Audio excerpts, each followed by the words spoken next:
Hi, pussies, and welcome back to Therapuss. I am in Brat Green, I think, because Brat Summer is never fucking over, and I've been hearing this weird discourse that some people think it's over, and I'm just letting you know it is not. It's not over, okay? It's fucking not. It's weird. It's literally not even August yet, or I guess is tomorrow tomorrow's the 31st.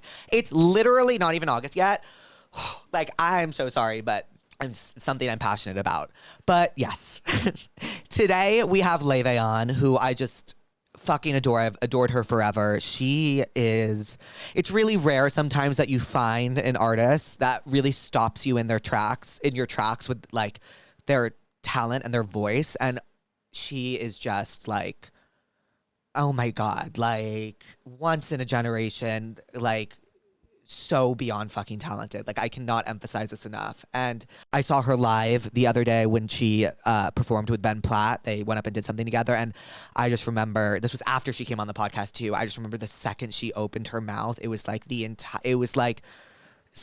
some like magic was like, she's amazing. Also, I'm going to see her at Lollapalooza this weekend, which I'll be going to, and I'm so excited about it. I've never been, and I've heard it's amazing. Yes. Ladies and gentlemen, Laufey. Hello, pussies, and welcome back to Therapuss. Today we have Grammy Award-winning Laufey. Hi, Laufey. Hi. Good. How are you? Good. So it is. Sometimes I forget. Laufey and I met, I think, the weekend of the Grammys. We met at the Spotify party, right? We did, yeah. You were coming out of that Cheap Shots thing, and I was walking in. Yes, exactly. Because I'd met her sister a few months prior, and her sister was telling me like we look a lot alike, and I was like, yeah, and then like I never really clocked it until it hits you in the face in person. You're like, oh, you guys are identical twins. Yeah, we confused a lot of people at that party. Yeah. Like, I think a lot of people, because there was like a girl that texted me and was like, I'm so sorry, like we couldn't like continue our conversation. And I was like, wait, I didn't talk to her.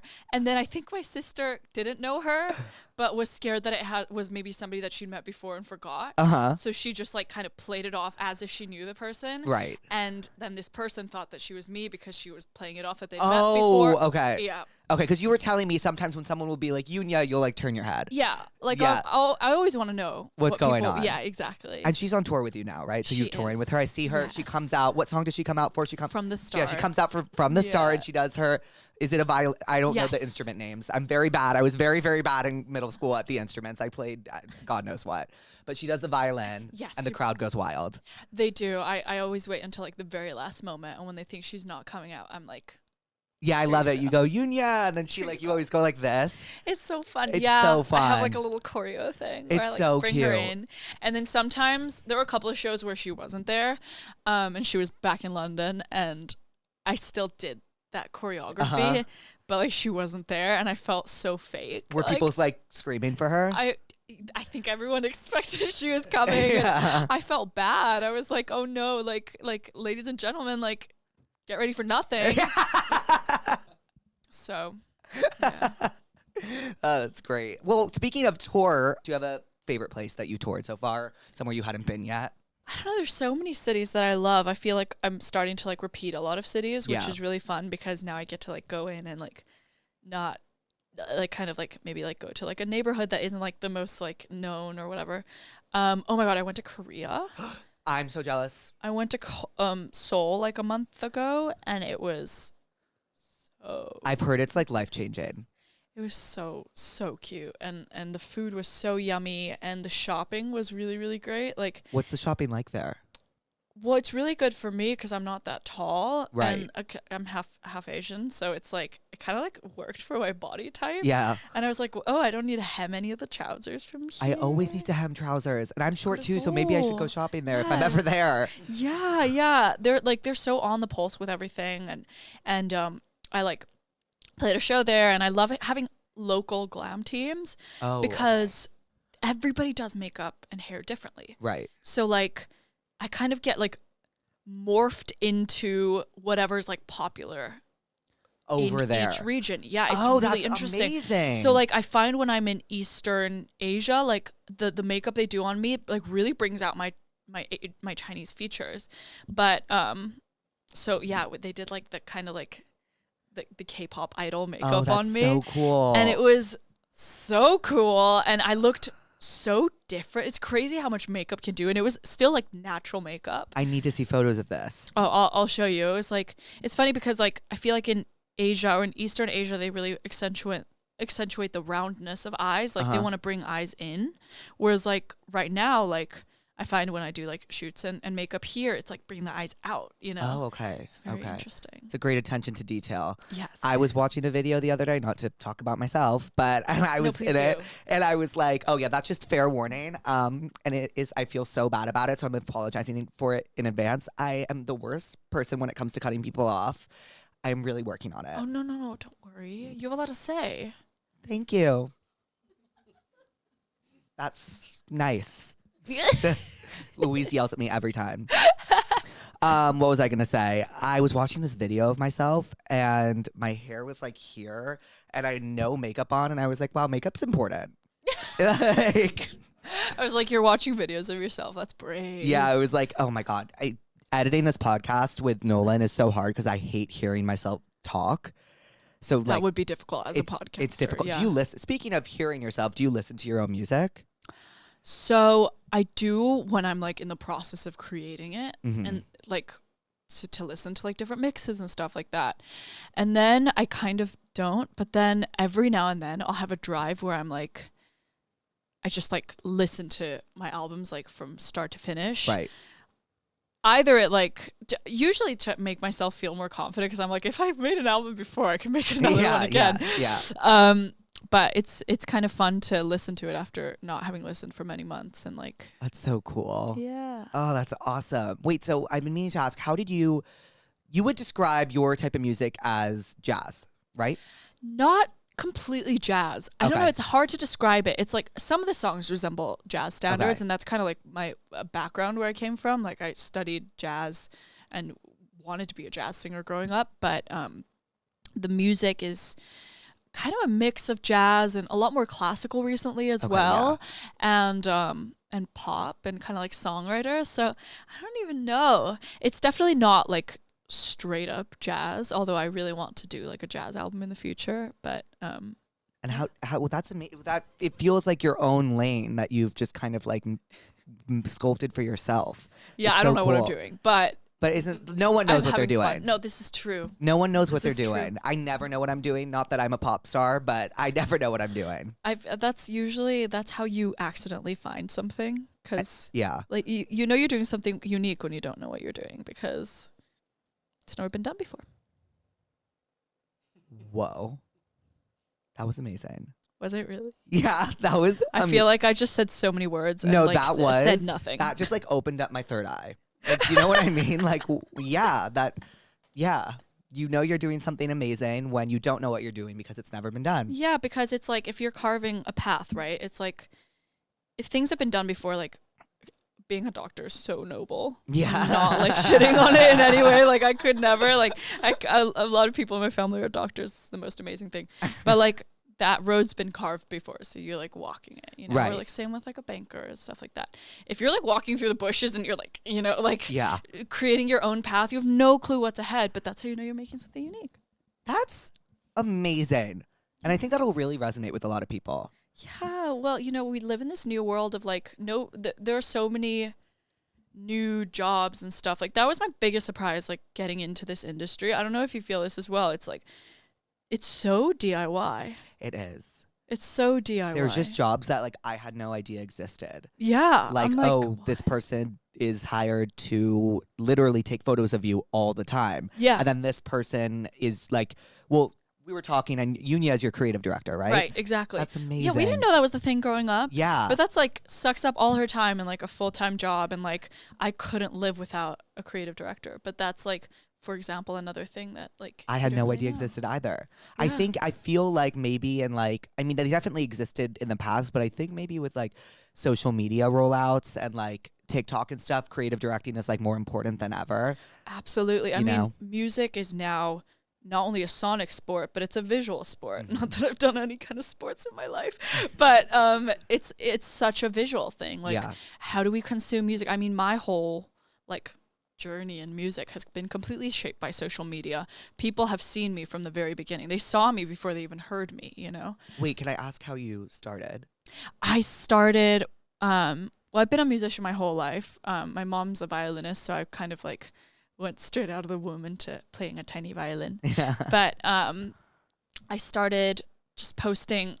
I was at Berklee College of Music, and we were thrown off campus because of COVID. And I thought we had like a 2-week break, and I was like, okay, I'm just going to see if I can write as much as possible and post as many like little covers as possible in this 2-week window and see what happens. Right. And it's like the only time that I've ever said I was going to do something and it actually worked. And I actually did it.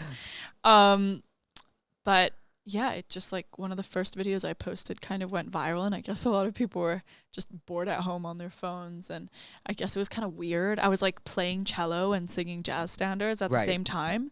So I think people were like, whoa, this is odd, and she sounds odd. That's so cool. That's so cool. And then you just literally like took it from there. And yeah, and then luckily I had one song that I'd recorded at school with a buddy of mine, and I put it out kind of in the middle of this storm, and it just kind of kept on rolling. And I've never really, I was kind of like this, like people used to ask me like when I was first like moving to LA and going to meetings and stuff and like talking to managers and whatever, there was always this question like, who do you want to be? Right. Like in an ideal, like perfect world, like which stages do you want to be on? Like who do you want to be? And I was like, I literally have no clue. Like my idols are like Ella Fitzgerald and like Beethoven and like Taylor Swift. It was like, it made no sense. Right. And like Nora Jones, but like it was so hard to like. You remind me so much of Nora Jones. I was actually thinking about that. I was listening to, it's Come Away With Me, right? That's the album. I was listening to Come Away With Me the other day, and I was, because I don't know, I think someone posted a TikTok to it.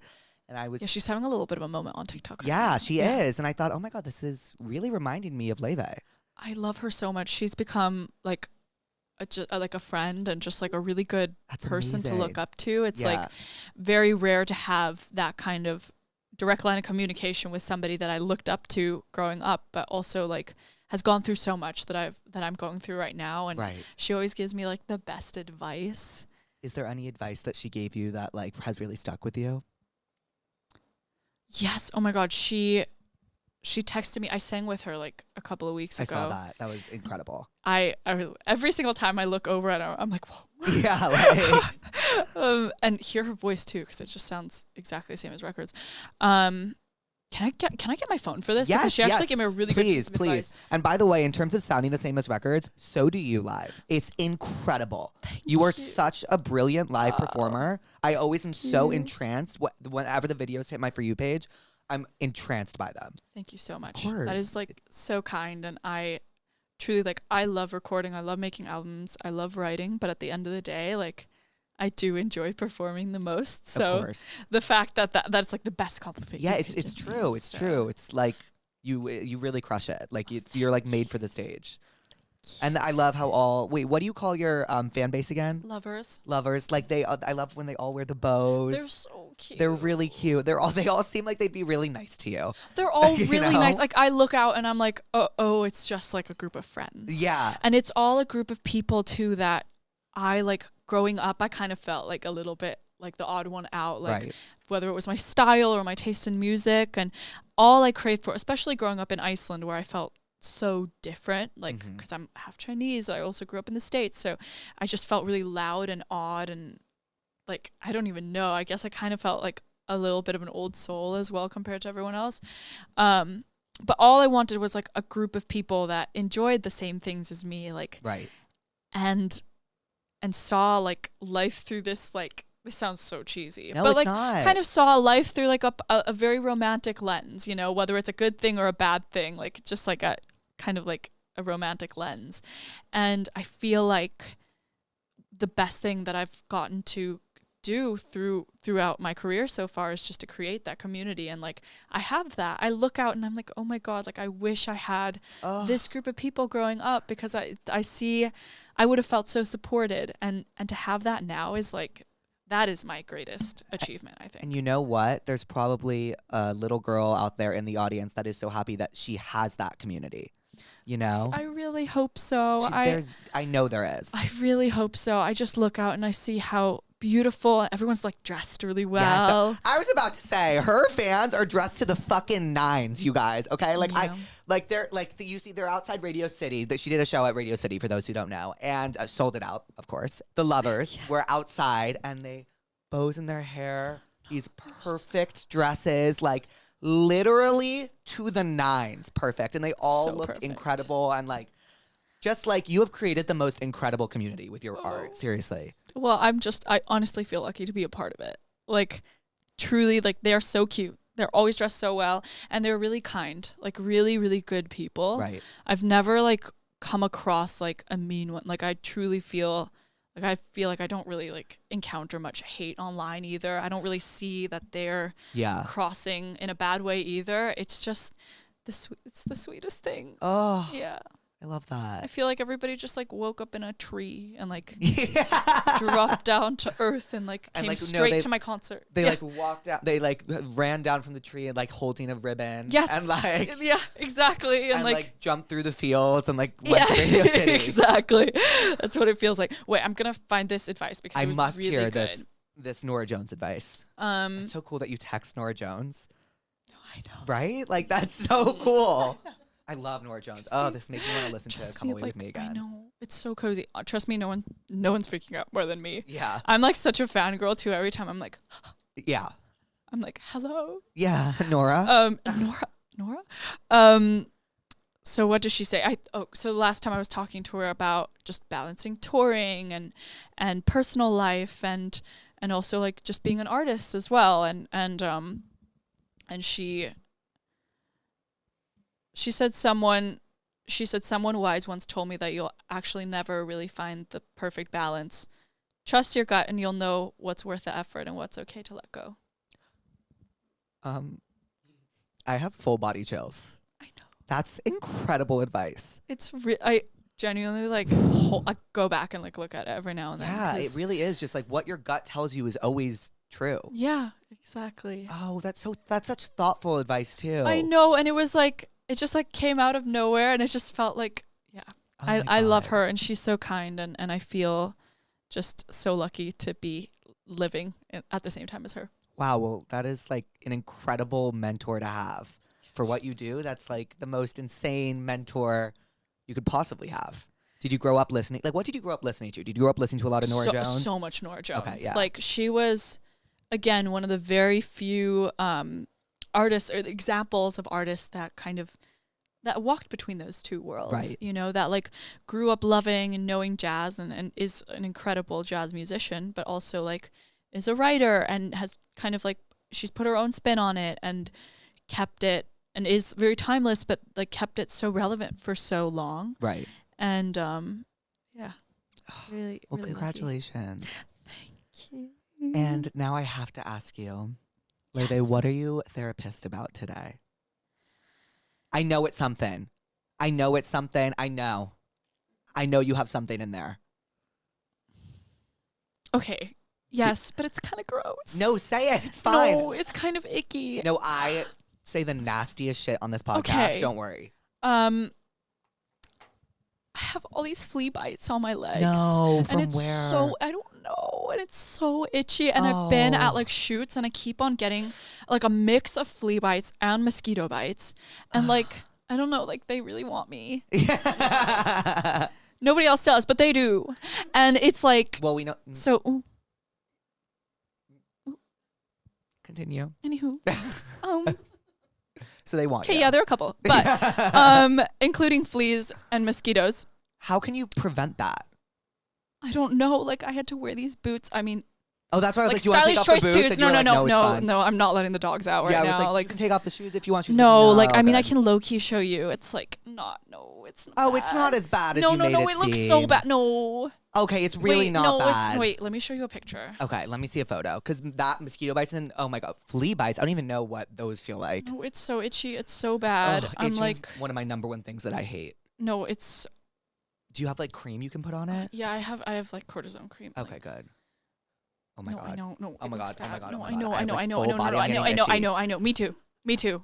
Oh Me my too. God. And I've been getting these phantom bites, and I'm like all of a sudden I'm like, Like- it's bad. I love LA, and I love not being in Iceland, but like Oh my God. like there are no flies there. You need, I don't know what you Like, need. I'm coming you need home. bug spray. Yeah, you gotta go home. I'm for going a second. home. I'm going home. Wait, speaking of home though, I am curious what it was like to grow up in Iceland. I've never been. Oh my God. I mean, it was very idyllic. It was beautiful, very, very safe. Like people, I mean, it's a very artistic community. Right. Like I feel like people are really incentivized to try to become artists. And like, honestly, a lot of my friends have tried, like, okay. So like in the States, I feel like this very, it's a bit more traditional. Like you try to get into the best high school, try to get into the best college, like try to get the best job, Right. and all of it like aligns perfectly. And then you find a partner, and you get engaged, and you have a baby, and everything comes in an order. It Right. feels like in Iceland, the order is like completely jumbled up. Oh, really? Yeah, like How do you mean? people don't really like. A lot of people don't get married. Like they have babies before they're married, before they move in together. Like they move in together before they're married. There are like so many different, and then also university is like people take gap years. Right. A lot of people don't go to university. A lot of people do like a couple of years of acting school abroad, or like try to become a musician, try to become an artist. We have like the highest published books per capita in the world. So it's like, I feel like the community, whether it's both because we have a lot of role models set in place, or because of the, just the society, are really incentivized to try to become artists. That's which amazing. Is cool. Yeah. That shows you that sometimes structure is the opposite of helpful. Yeah, it's like it's such a push and pull. I mean, I'm half Icelandic and half Chinese, so like the Chinese side is like so much structure, and I grew up like being a very like strict classical musician, so I actually had so much more structure than a lot of my peers. And I remember feeling so odd because of that. I felt really weird. I'd like go to like classical music camps during the summer in China and in the States, while kids were like going to work and just hanging out with each other. And that was, so I felt a little bit, I always felt really weird. Right. It's also a very homogenous society, so people do look very similar, and people, like the beauty standards are set in a certain way for sure, and I never felt like I fit that, and it's just very, very small. So Do you feel as though now that you're like coming into yourself as an artist and you're getting all these accolades and you're selling out all these tours, like that has changed how you feel about yourself and like feeling like you belong? Like the lovers community, does that make you feel like, oh my God. So, I mean, I look out into the audience and I see like hundreds of people that kind of look like me. right? There's so much power in that. Yeah. There's so much power in that. Like growing up, I didn't have any like Asian or even like mixed Asian artists to look up to. It wasn't there. And that is like one of the most powerful tools that we have, is like when we're young, we look at someone and we're like, I want to be them. I want to look like them. I want to be like them because they look like me. Yes. And so to get to look out into my audience and see a group of people that honestly like look like me, and like that is maybe one of the best things I've gotten. It's so validating and so nice, and having similar things that we relate to and stuff. I've gotten way more of that out of my community, like as a musician, than I did from growing up in Iceland. And you've really, really cultivated this community. You also have a book club for the lovers, which is incredible. I don't read. It's a low stakes book club. Okay, what do you mean by that? Because I want to get involved, but I haven't read a book for fun. Ooh. No, I'm kidding. I think the last book I read for fun was 2014. I think it was Gone Girl.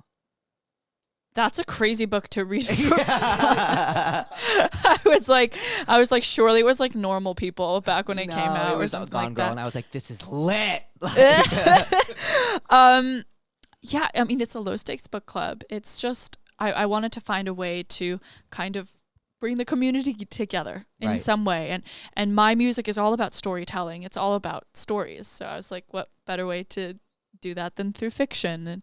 And like, if you didn't finish the book, you can still join in on the conversation. If you like just like read the spark notes on the low, you can totally join in on the conversation. If you watch the movie or listen to it on like XXX speed, it's still a part of it. Do you guys like meet on like Zoom, or like how do you? There's so we have like an Instagram and Got it. you know, kind of like talk about it there, and then there's a Discord, and there's a meeting at the end of Discord. each month. This is what I've been trying to look into. Everyone's telling me about Discord. Do you like it? I am still a little confused by it. Okay. But I definitely have some help, which is nice. But yeah, I mean, that's where the community meets, and they have conversations, and You have like such a smart, driven community. Like, it's amazing. Like, they're smart. They read. I seriously, like, when I tell you I haven't read in like 10 years, I'm dead serious. Like, reading's back. It's back. Reading's back. Book talk. It's and you know what? I feel very left out that I'm not reading, so I'm going to take the Laufey book club and find something. The thing about reading that I really learned the hard way is it really is training your brain to slow down. Like, like just deciding to read a book tomorrow is like extremely difficult. Yeah, it's I can't pay attention. No, of course, because my attention span is limited to playing 25-second videos on TikTok in 2x speed. Right. So every single time I get back into a book, I literally have to force myself to like slow my brain down. But it's really good for me. Like that is therapy for me. Do you find, I don't know if you get anxious or anything ever, but I get so anxious. Does it help with anxiety? I have so much anxiety. Really? It does, because it kind of closes me out of the world. Okay. But if I'm so anxious I can't start reading, then I don't even try. But it does help. Do you have like a... Sorry, I just cut you off. Oh my God, I'm so sorry. I didn't even know. No. Don't worry. Okay. Cut me off. Do you get like pre-performance anxiety? No, so I seem to get every single other anxiety. Oh, that's amazing. Kind of. That's the one thing I don't get anxious about. Yeah. It's great. Yeah. That's my job. But no, I mean, being on stage is so healing for me. Mm-hmm. That is the only time I was talking to my manager, and he was like, Laufey, the reason you're not anxious, the only time you're not anxious is when you're on stage, is because that's the only time you're present. And I was like, ooh. Whoa. There's a lot of people in your life delivering a lot of words of wisdom. I know, it's because I just talk constantly, and I tell everyone everything. So I'm getting advice up the wazoo, because like, I'm kind of asking for it too. It's great advice. Follow your gut, be present. And they say it, you're like saying it in such a way that like I can understand it. You know what I mean? This is how you know I'm anxious, because I'm constantly seeking advice. I'm like, I can't keep a thought to myself. I'm like, I have to let it out. This is like, I've told everyone that I have flea bites all over my legs. You're like, me. That's what I would do. Usually people like hold that shit in, and I'm like, like at the grocery store, I'm like, look at my it's so itchy. It's such a weird comforting thing when it's like we're looking for like validation in like our like anxiety, even though it's like, what validation do you need in flea bites? But it's like you want to like get ahead of it almost. I know, like any kind of comfort in validation. Yeah. But no, anxiety, I have lots of it. I feel like increasingly. But really? Okay. And do you think it's gotten worse with your success or better? Probably a little bit worse. I'm not gonna, I mean, everything's higher stakes, right? So something like a cough, for example. Mm-hmm. A couple of years ago, I'd wake up, have a cough. I'd be like, great, maybe I can skip class. Right. But now I wake up and I'm like, the world tour. Right. This is going to ruin the tour. This is going to ruin the tour.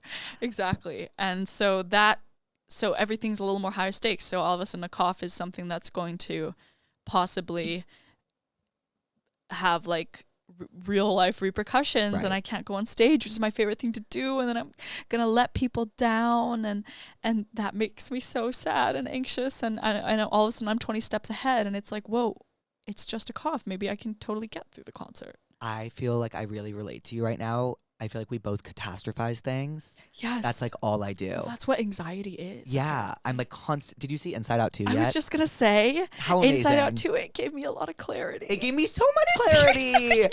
I was like, wait, okay. You know, it's sometimes okay to let anxiety win. Yeah. Like, you need to like let her have her moment sometimes, but then like also like you can't let her take over. No, exactly. But you know, when she was projecting like the little or they the anxiety creature. Yeah. Whichever little like window. Sorry, I'm like rambling right now. No, but this isn't a ramble at all. The projections of the Yes. things that are gonna happen. I was like, oh my God, I do that. Yeah. And like I just never like I felt so seen during that movie. So seen. Like Louise kept looking over at me so like, seen.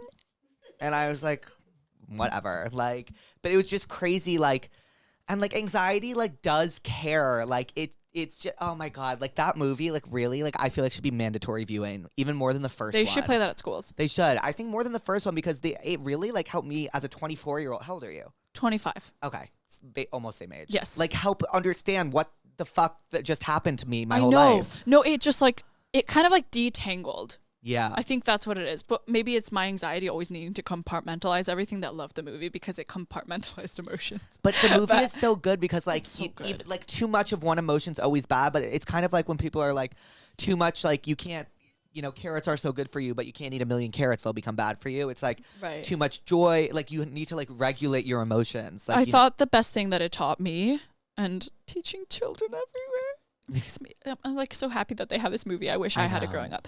But was that it's okay to let every single emotion be a part of your you can't be happy all the time. You can't be sad all the time. Like, it's okay to be angry. And it's okay to be anxious. Yes.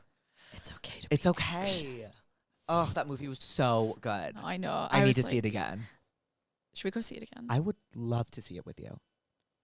Except we'll be like analyzing the whole time. Yeah, Every time anxiety comes up, we'll be like yeah, like us, you and me. Literally me. I need to ask you what it was like at the Grammys this year. Oh my God. Because you won a Grammy for Best Traditional Pop Vocal Album. Yeah. Okay, I got it right. Okay, yes, cool, yes. cool. It's a mouthful. It's a mouthful.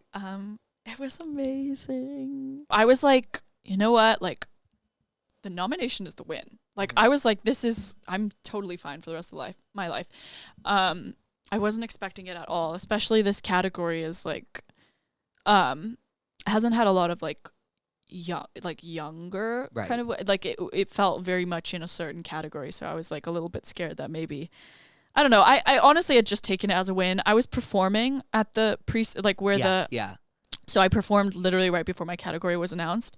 And that is the only time I've ever been nervous performing. I was about to say I know you were nervous. I was nervous there because it had nothing to do with the performance. It had to do with the fact that I didn't even get to go back to my seat before they announced that category. So it was honestly kind of like a buzz of things. Like I just like kind of like, there was so much happening that I didn't even process like, oh, maybe I won't like, or like maybe I will win it. When they said like, Laufey, were you like, what, like what, like, oh my God, like what did that feel like? Oh, I almost threw up. Yeah, like. I almost threw up. I was like, what? Like I really needed to go to the bathroom before I started singing. And I turned to my manager. He was like, no, you don't have time. And I was still holding it. Anyways, I've fallen off the track. I went and I got the Grammy and I was just like, what? Like, oh my God.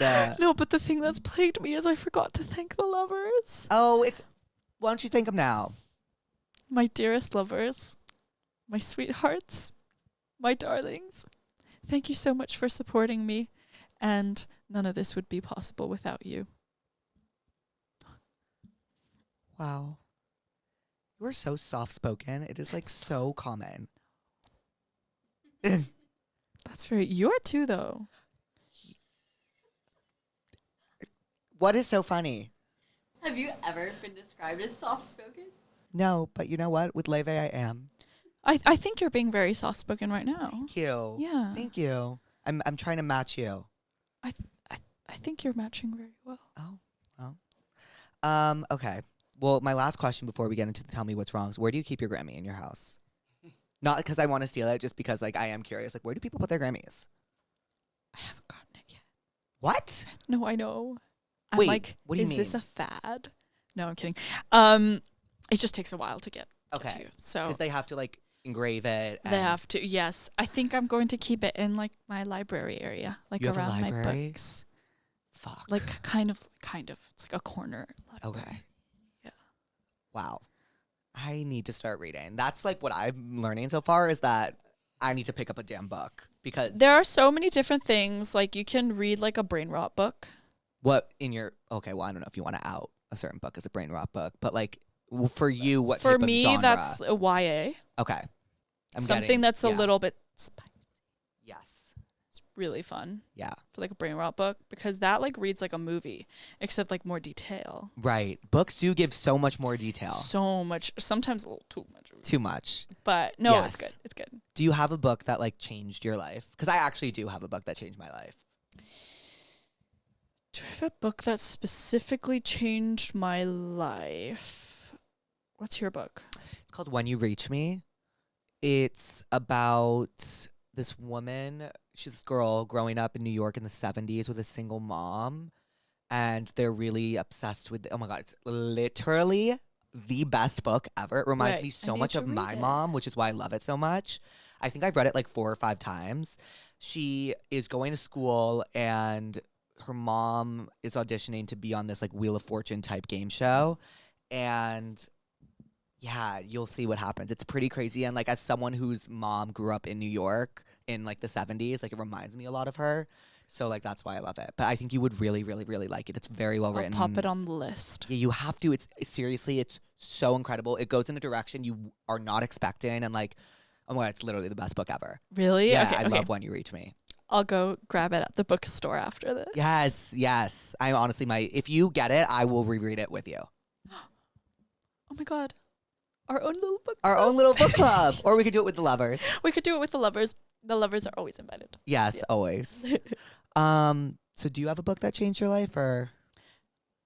There was a book I read called The Summer Book by Mhm. Tove Jansson that was just, I don't know if it like specifically changed my life, but I think it just like really touched me Yeah. and kind of got me back into reading as well. And it was, so I made it like the first book of the book club like over a year ago.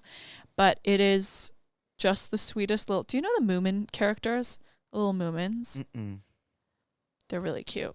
What are they? They're little figures. Uh-huh. I don't know. Growing up, it's a Finnish like story, Okay. and the author is Finnish. Anyway, she illustrated the Moomins. Do people speak Finnish in Iceland? No, they speak Iceland. Okay, right. Mhm. Sorry.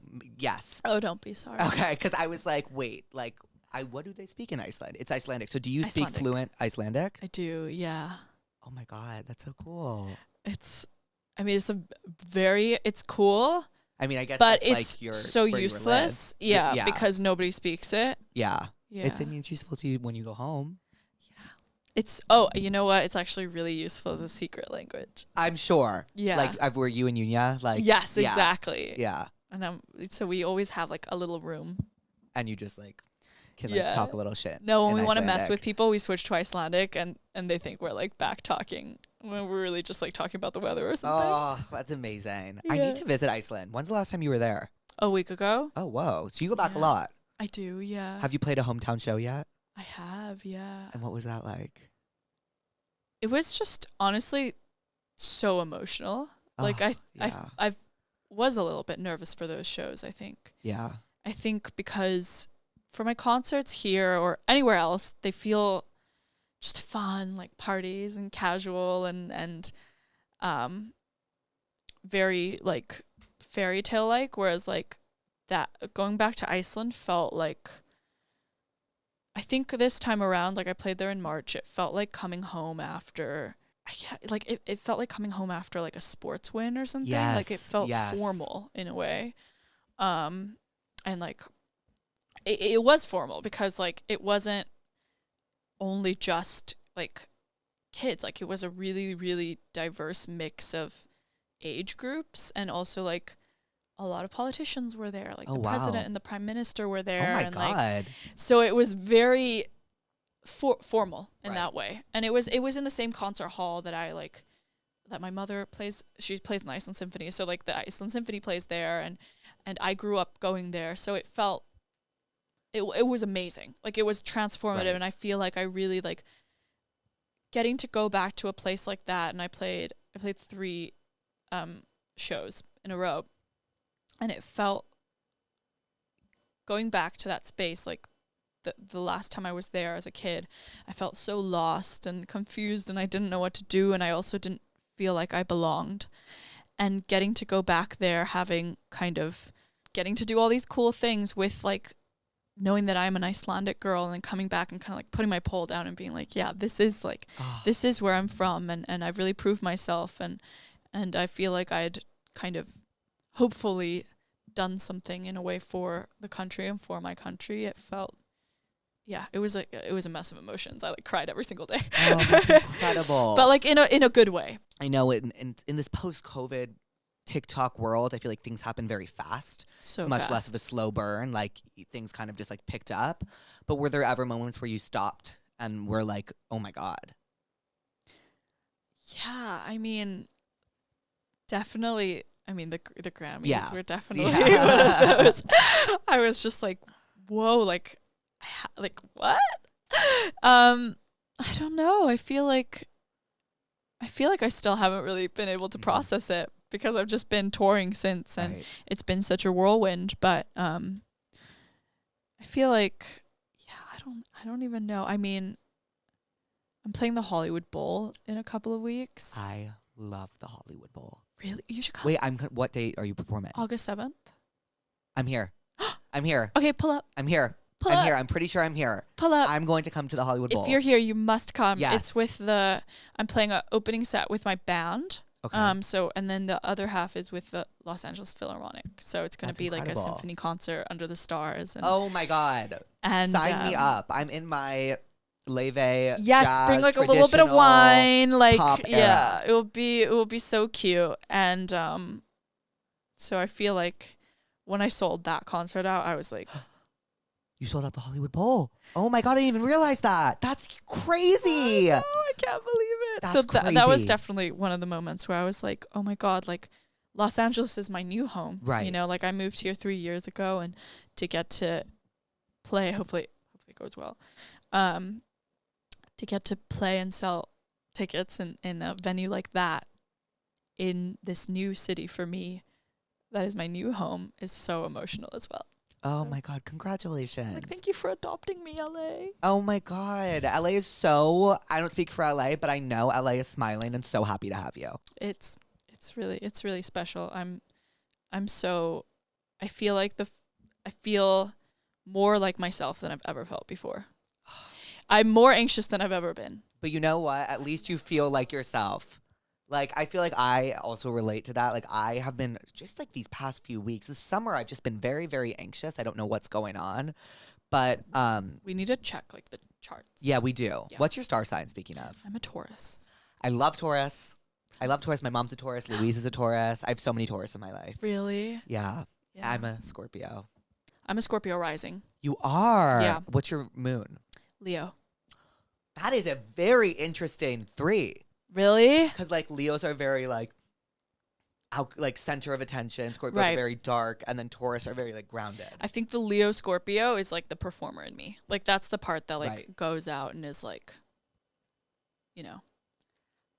Yeah. But then Taurus is like, I just like being home. Like, I Yes, crave reading. family and safety and reading. And Oh, Taurus are the best. My rising and moon are both Geminis, which is Ooh. crazy. Yeah, it's intense. But I think that's why I'm able to, like, talk all the time. Mhm. It's because I have so much Gemini in me. I love that though. Yeah, that's how I'm going to choose to look at it. Yes. You No, I know? love that. No, being a talker is so important. Yeah, it is. It and is. I just like, I get along best with people who just like, we're like talking over each other, and we're yeah, like, okay, that makes me feel so much better. oh my God, no. Like Okay. me and my sister, if the 3 of us were here, she literally cannot stop talking.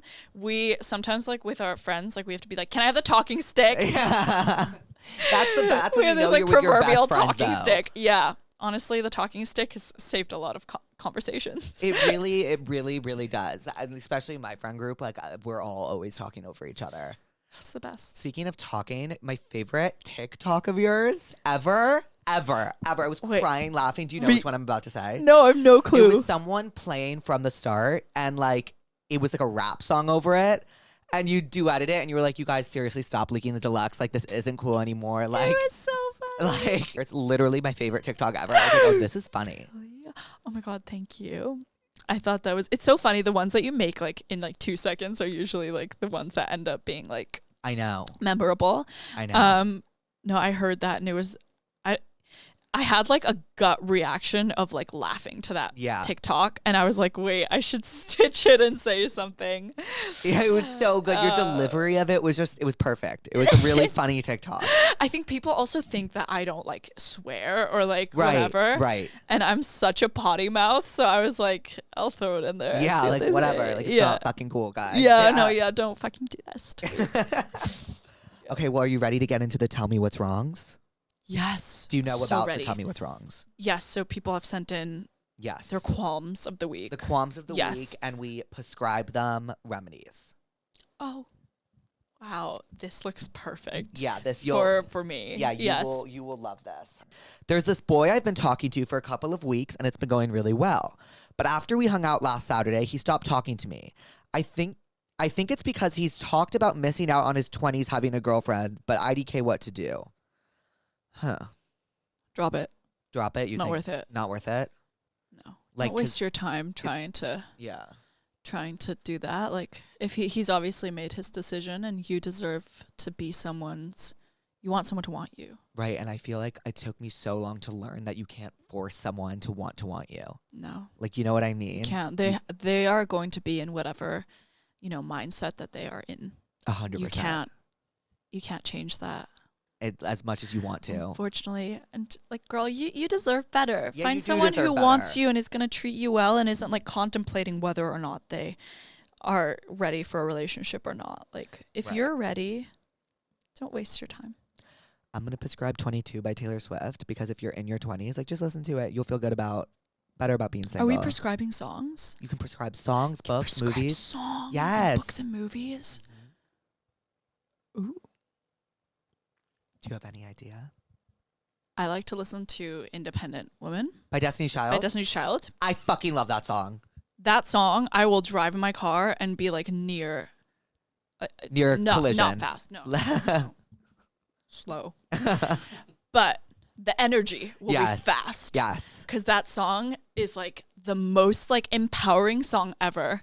And anytime you're feeling down about yourself, just listen, because that is you. Is that it? Oh, my ladies, independent, throw your hands up at me. I love that song. It's so good. Okay, so we prescribed 22 by Taylor Swift and Independent Woman by Destiny's Child. And Drop Him. It's not worth it. It's not worth it. I've been having intimate dreams about my best friend's brother. I fear I might have a crush on him. I know, however, she would have a bad reaction to this. Help me kick this addiction. I do kind of know a song that specifically describes this situation. Are we thinking about best friend's brother from Victorious? Yeah. Oh, no. What were you thinking of? There's a Maisie Peters song called Kate's Brother. Yes, there is. Yeah. I love Maisie Peters. Yeah, but she's such a cutie. She's the best. And her songs are really good for like the best. Very specific situations. Yeah, because she's where you need to get over something. Kate's Brother is great for that. Okay, yeah. It's because it's kind of like shows that it's like harmless fun. What do you think? I think the friendship is probably great, way more important. If it's just like a hookup, if you're not like, oh my god, this is my soulmate. Like, what's the point? What's the point? Like. But I say honesty is the best policy. Right. So like I just generally be open about it. Like if your friend is like no, then like you kind of you know what you were and then you were honest and you got that reaction and that's it. Yeah. But I think don't act on it, and if you either drop it and don't act on it, or if you want to act on it, speak to your friend first. Yeah. I always say honesty is the best policy. That's like one of the things I've truly been preaching in the past 2 years. Like I had such little relationship experience growing up. Like I didn't date until I was like, I think I went on my first date when I was like 20. No, I literally still haven't had a boyfriend. I'm 24. It took me a long time to get a boyfriend, truly. Yeah. And it first of all, it's a beautiful thing because that just means you know what you want. and it Right. means you're specific. And you could have picked up a boyfriend a long time ago, but you just decided not to because you have refined like taste. Yeah. And also that usually means you're surrounded by good friends. Oh, whoa. I love that take on that. Because your standard for the people that you're around is high. Oh, whoa. You have seriously one of the best outlooks on life I've ever seen. Stop. You're like filled with wisdom from Nora Because Jones. I have so much anxiety, Yeah. so I'm always trying to like rationalize everything. Yeah. And also like give everything meaning and whatever. But Oh, God, yeah. Is it the worst when you realize some things just don't have meaning? everything has meaning. Oh, Everything has meaning and everything is for a reason. okay. Love that. I'm going to go with that then. And we prescribed to this girl, Best Friend's Brother and Kate's Brother Yes. by Maisie Peters. Best Friend's Brother, obviously off the Victoria soundtrack. Yes. This guy I recently started hooking up with is perfect. We've been on a few dates. He's such a gentleman and always buys me things, but the intimacy is bad. B-A-D, please help. Ooh, that's a tricky one. I don't know how to answer that because I haven't even gotten like, I see sometimes I'm like, why am I even qualified to be having a podcast called Therapuss when I don't even know how to answer relationship-centered questions? Like, I don't know what she should do. I think intimacy can change, but character can't, is my take on that.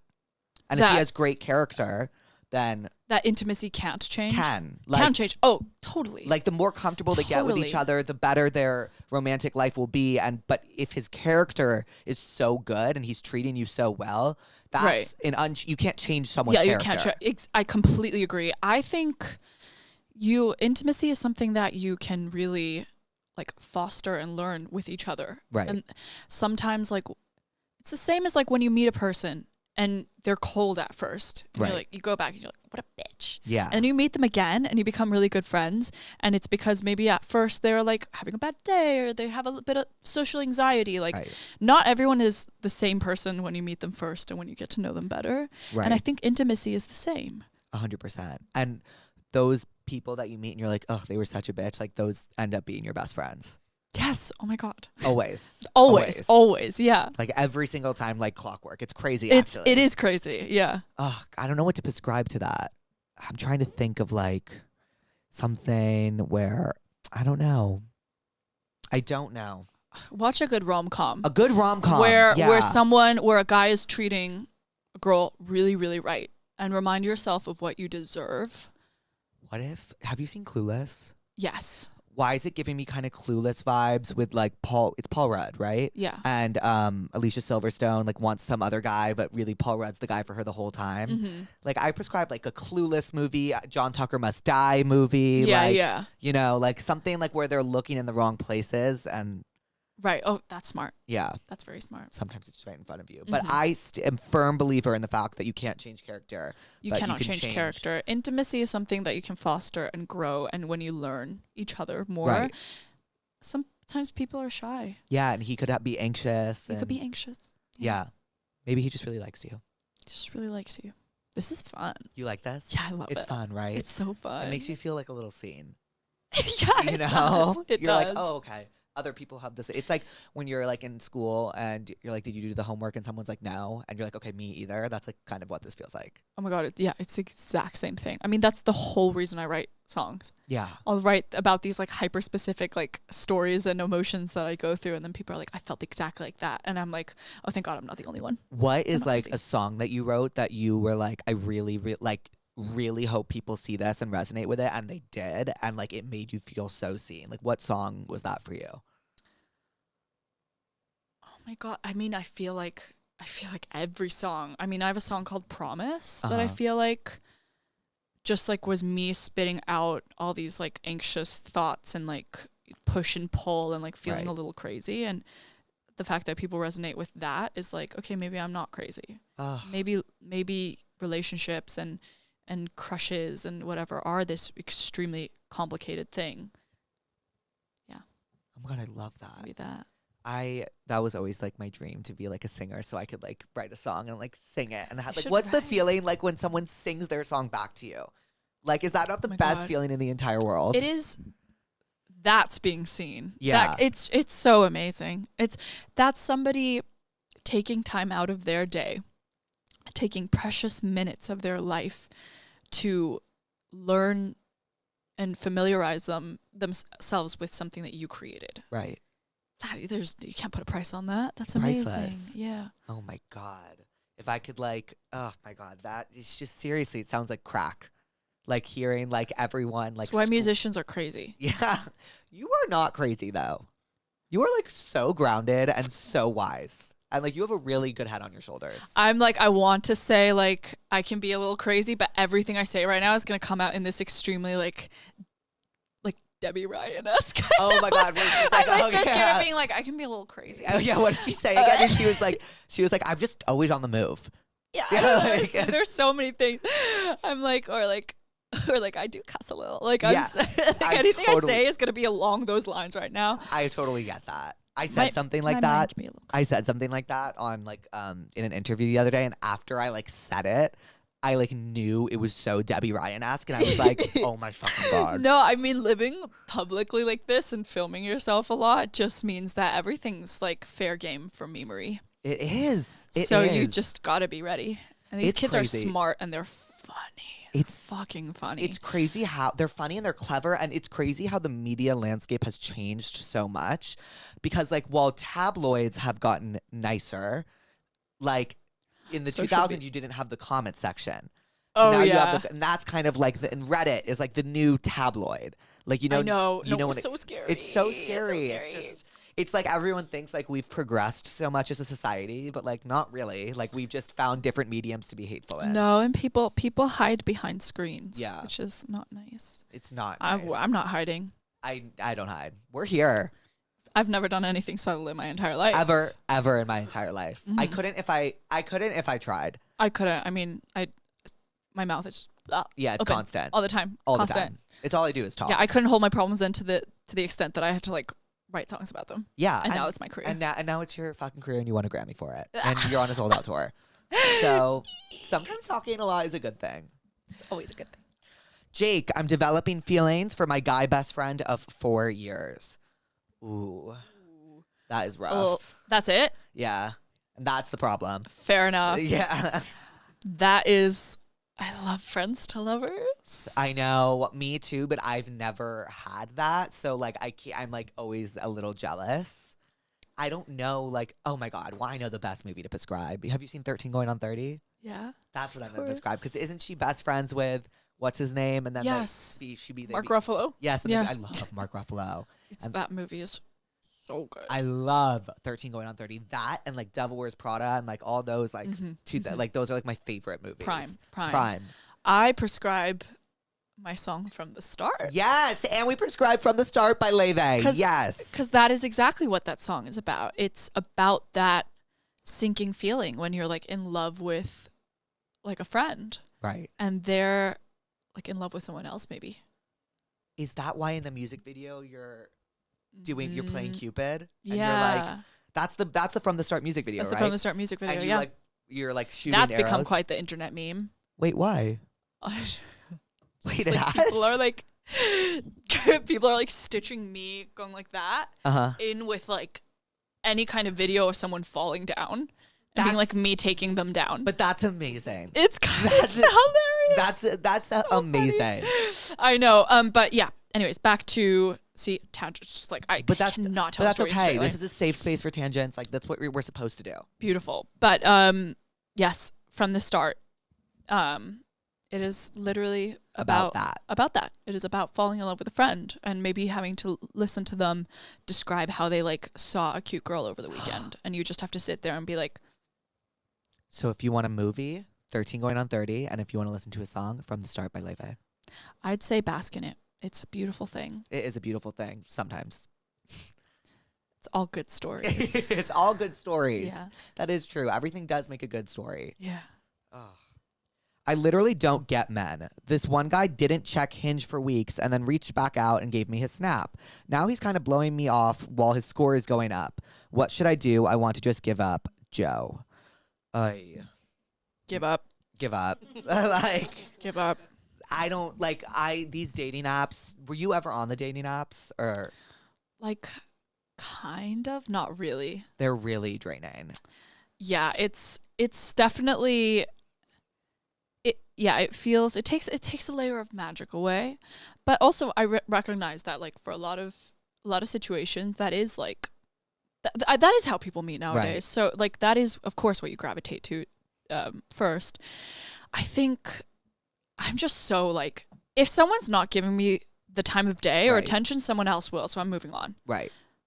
That is just like how I've like lived my life when Yeah, it and comes I to think dating in the that's past few years, like sitting and pining over somebody that doesn't want you is like such a waste of time because someone out there does. I know. And then they you want just, those moments with you. Don't spend those precious moments worrying about a guy whose snap score is going up. Yeah, that's like, you don't need to. I prescribe Miss Moving On by Fifth Harmony.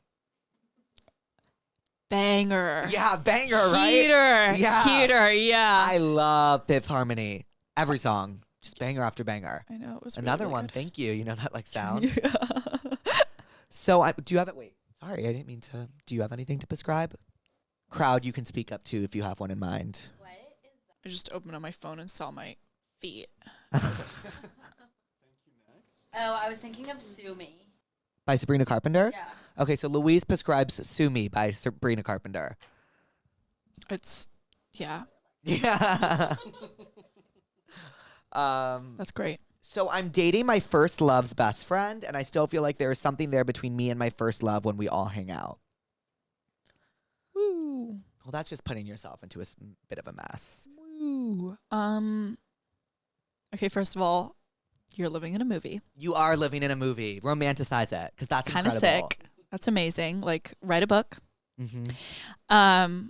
or make a movie, Or write a song. or do like a 20-part TikTok series about it. I want to hear about it. Yes. Like, I want to hear, how did that happen? How did that How do you happen? do that? Oh, I would love a 20-part TikTok series on this. That's like, I love that, like, that's like, right, that's happening right now. Like, we were driving to Vegas the other day, and we were just like playing, we were playing Brooks on like repeat. As, like, as was everyone else. yeah, like over, and we And were me. like, no, like it felt like a podcast episode, literally. I know. I'm like, I put a towel in my hair. I sit down on my bed, and I'm like double X speed. I watch all of it, and I'm like, It's just fascinating. I know. It's just fascinating. It is really like the modern day, like gossip column. It really is. is. It is. But anywho, what were we saying? I forget. So, you know what? We prescribe that you keep living in this movie, but you turn it Oh, into yes, art at of some course. point. Turn it into art. Yes. That's what I do. But also, that's that's such a good story. Like, write your feelings down. Write your feelings down. These are natural human emotions. Yeah. Of course, if that's your first love, like you're gonna be attached to them in a certain way, and but then also always be a little boring piece of advice. Always be open and communicative. That is true. So there isn't like something weird festering. Right. You know, like if they ask you about it, just be honest. Also remember that you always want what you can't have. And then sometimes, Maybe you're romanticizing the situation. yeah, you always want what you Yeah. can't have, and then when you have it, sometimes you're like over it. You're so funny. Really? Thank you. I'm just like you are literally so funny. I literally when you like were doing those videos first and like I kept on sending them to my sister. I was like, this person is a genius. Thank you. It took a lot of weed. Really? Yeah, a lot. Like, Does that calm you down? it really It depends. makes me so anxious. I can't. I do it. know. I totally see that. I see that like you high would be anxious. Like I totally get that vibe. It really depends. I have like Right. 10 minutes of pure bliss and creativity where I'll like bust out all this like skits and ideas, and then like I'll have 50 minutes of like biting my nails and like panicking. That sounds like you sound like a true artist. Yeah, thank you. Thanks. You're Yeah, welcome. we'd helps. Yeah. So this guy I was talking to randomly asked me what my favorite flowers are. I told him tulips, and he proceeded to ask me what color, so I said pink. We were talking for a little over a month and went on 2 official dates. He never bought me flowers. I feel insane. So is he just like talking to talk? Sounds like it. I don't love that. Listen, go to Trader Joe's. Like I they aren't expensive. Like it's such a good deal, and the tulips are beautiful. hate when Lots men, of like, pink ones I hate too. when men are just people in general like try to like That's a controversial statement. Yeah.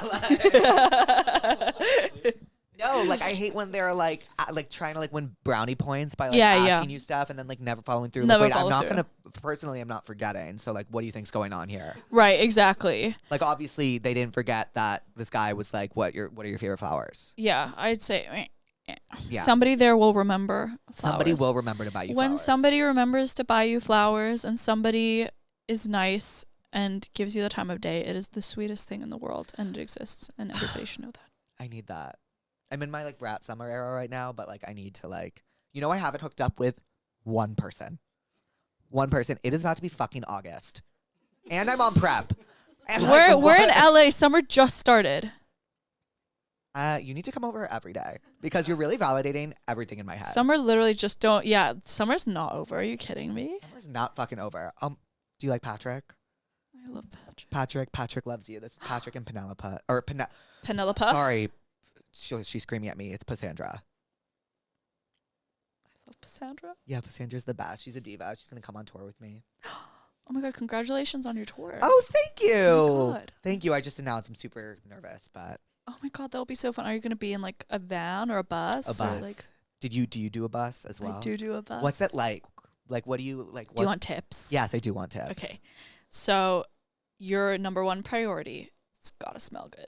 Okay. That is the first thing to go. Okay. The scent, gone. Right. If you don't take care of it. Interesting. Yeah. So having like little things like Not to sound like a crazy person, but like I'm really afraid of refrigerators in the sense that like I hate when stuff like gets combined like food. So I think my this is like satanic. My rule for the bus. Are you ready for this? No leftovers allowed. Done. that's not crazy. You're not gonna be eating that much on the bus, honestly. I refuse to have leftovers in No, the fridge or any perishables.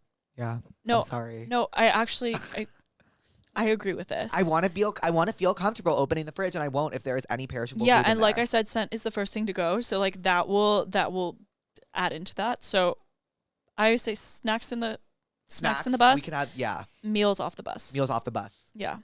I can't do the. Okay. What do you have any other tips? Yes. These are really helping because like I'm like making meals already. Get earplugs. Like what do you like? Just earplugs. Yeah, Of not like any headphones, like kind. earplugs. Well, yeah, because you're sleeping. Oh, for okay, sleeping. okay. Yeah, get earplugs for sleeping. Good sleep mask. Just really close yourself in. Okay. Like make yourself as cozy as possible, because you're gonna shake around a little bit and it's kind of dark. Do you like the bus though? Is it an enjoyable experience? I have a toxic relationship with the bus. Right. Because sometimes I'll like love it and get used to it and want to be on the bus, and then I'll have one completely sleepless night and I'm like, Yeah, like this is the worst thing of all. And then you still have to do a show. but then I'm like, it's so fun on the bus, so Yeah. then I want to go back on the bus. So like I said, like a bit of a toxic relationship. Do you get like really close with everyone on the bus? Yeah. Oh, Well, I'm it's just so on tour. excited. Everyone gets really close and we're all traveling together and it's like, it's so fun. It's like my family. Ugh, I cannot wait. I cannot wait. It is so fun. I want to see how you decorated your room on the bus. I want to see like. I was honestly, what I did was I invested in my sheets. Yeah, that's I what didn't I'm gonna use be the doing. bus sheets. Like I brought my own Scandinavian, Whoa, like washed cotton. whoa. Are they soft? They're like not. They're like kind of crispy soft. Send me them immediately after this. I will. It's. I have it in like a ton of different colors, and it's like a hotel. Yeah. I'm like I completely made it like a little hotel. Oh, I'm addicted to this. So I no will food in my keep- fridge and candles. This is our last one. Are you ready? No, I know. I never want this to end. Oh, really? Yeah, I I want love to when people insert say myself that. into people's lives all day. No, that's the best. I'm having so much fun with you. Oh, stop. I knew I'm we were having gonna so have much fun, but I really am having a lot of fun Oh with yeah. you. I feel like I haven't been this calm. You elicit such a calming vibe for everyone. Thank you. I feel like I haven't been this relaxed in like forever. Usually I'm like spitting on the mic and like twitching. My ex-boyfriend's new girlfriend has been going up to people, telling them that I hate her and to stay away from me. I literally don't know her. Like, I couldn't even tell you her last name. What should I do? Stay unbothered. Somebody sounds insecure, and that's not your problem. They are projecting. They are projecting. They are projecting. Be That's insecure. good. That's awesome. Wow, you made her nervous Yeah. You have her shaking by doing nothing. by doing nothing. So Like- keep doing nothing. Don't say a word. Like no one's actually gonna stay away from you. That would be crazy. No one's actually gonna stay away So from just you. be unbothered. I'm trying to think of like a song about like being unbothered. Me and my like sad song playlist. Maybe watch like I don't know. I feel like whenever I'm trying to be unbothered, I always look to Alex Earl. She's like the queen of being unbothered. She's like, no, whatever. I genuinely like wish I could like live my life through her Right. lens. She looks like she just like does her own thing. And you know what? It's really inspiring to be around. Like whenever I'm really anxious about something and like I'm with her, she's like always like gives me actual like really sane advice on how to stay unbothered through it all. Yeah, no, I honestly, one of the most important things you can have in this life is a friend who is unbothered. Yeah. If you like if we were to give each other advice, we'd probably like go into an anxious spiral together. Yes. Which is like a really beautiful thing in its own right. But like having a friend that will kind of like just be like, why? Right. Right. Like let's why? talk through this. They're just like, why does it matter? Like, Why does it shouldn't matter? Yeah, exactly. Like- Whereas like I'll be like, I felt like that too last Yeah, week, and then like, all of a oh my God, sudden that we're like happened to me. analyzing our childhood trauma. Yeah. That's like me and my best friend Julia. Like I'll be talking to her about something. And I'll be like, well, I'll be really anxious because of this, and she's like, oh, I never thought about it like that. And I'm like, oh, that's not the response I wanted. Yeah. Like, fuck. But yeah, I prescribe Alex Earl's content honestly to stay unbothered, and I'm trying to think of like I literally prescribe a any- hot girl walk. a hot girl walk, and literally any Nicki Minaj song. Wait. She's like the unbothered queen, Yeah. but like at the same time she or a is Doja bothered. Cat song. Or Doja, yeah. Oh, yes. Okay, well, Laufey, what did we learn today? Ooh. Learned a lot of things. I learned that I'm stealing your advice from Nora Jones, that there's no right balance, but it's just about your gut and trusting your gut. Yeah. I mean, I think I like relearned that, if anything. What else have I learned? I mean, through hearing all these, it's like we aren't alone in our experiences. We aren't. No one's ever had Not an at original all. experience. No. And that's okay. In fact, that's better. It's better. And anytime you're going through something, whether it's like being in love with your brother's friend or something like that, or going through a breakup, it's something that a lot of people have gone through and they've been fine. So you'll be fine too. Yes. And I'll be fine. And we'll all be fine. We'll all be fine. Laufey, thank you for coming on Therapuss. Having This was me. really, really fun. It was And so congrats on the Grammy. Congrats on the sold out tour. Congrats on the deluxe album. Congrats on everything. Thank You deserve you. every Congrats on piece of everything it. with you. Yeah, all my pusses. Congrats on everything. I'm so excited for your tour. Oh, I'm so excited for God. your tour. Well, can I get a little bye pussies? Yes. Which camera should I look into? Bye, pussies. Love you, pussies. Hi, pussies. Put your tents up. Put your tents up. Tents up. Smart cookie. A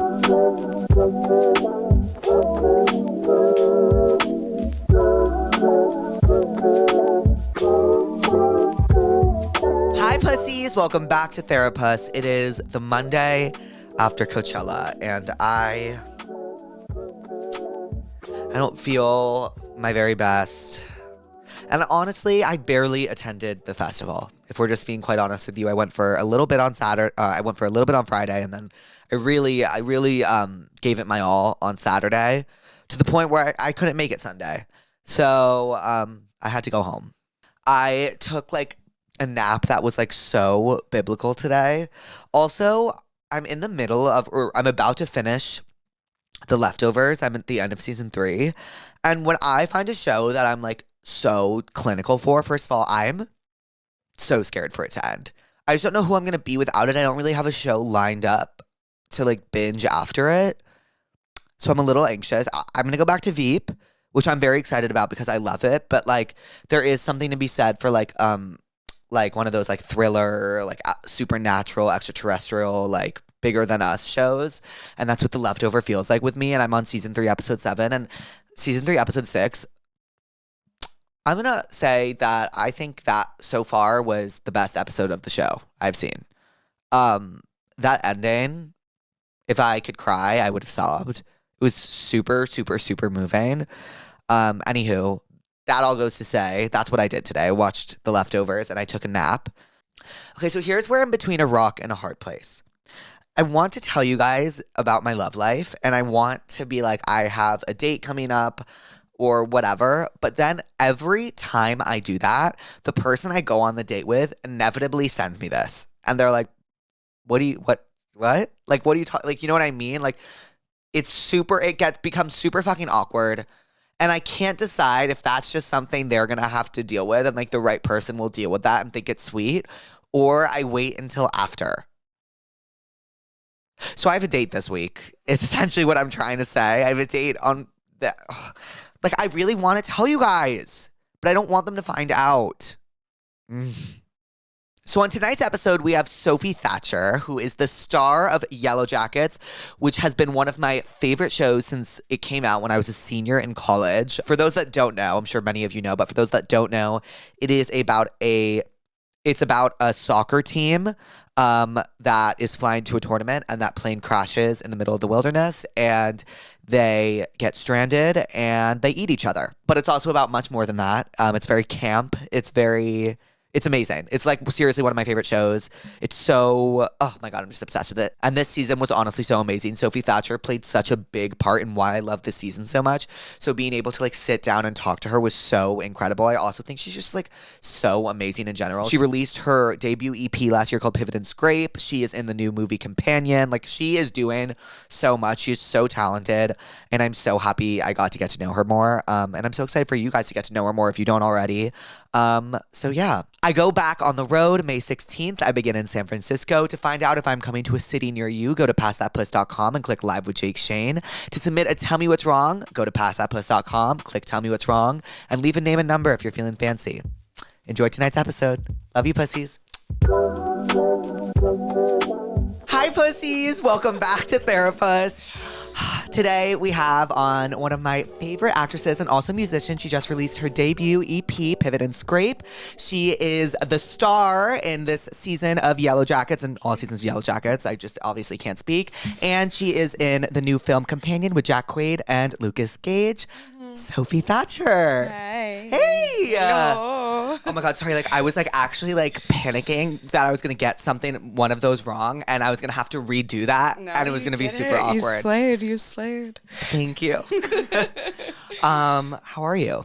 I'm good. I can't believe we have mutuals in common from Lake Forest. Lake Forest. Lake Forest is so specific. Well, Louise was it's like, North Shore, so I get it. yeah. Well, Louise was like, she grew up in Lake Forest, and I was like Lake Forest, Illinois, and she was like, yeah. I was like, wait, that's Brett's hometown. That's crazy. It's like the craziest and mutual to have. Popcorn. I know. That's like a Chicago staple. I know. It's amazing. Do you like the caramel mix? Oh yeah, it's the caramel and the cheddar. Yeah, the cheddar. The Boy Scouts. Why don't they do that anymore? I feel like there are no Boy Scouts anymore. There are no Boy Scouts, right? What happened to?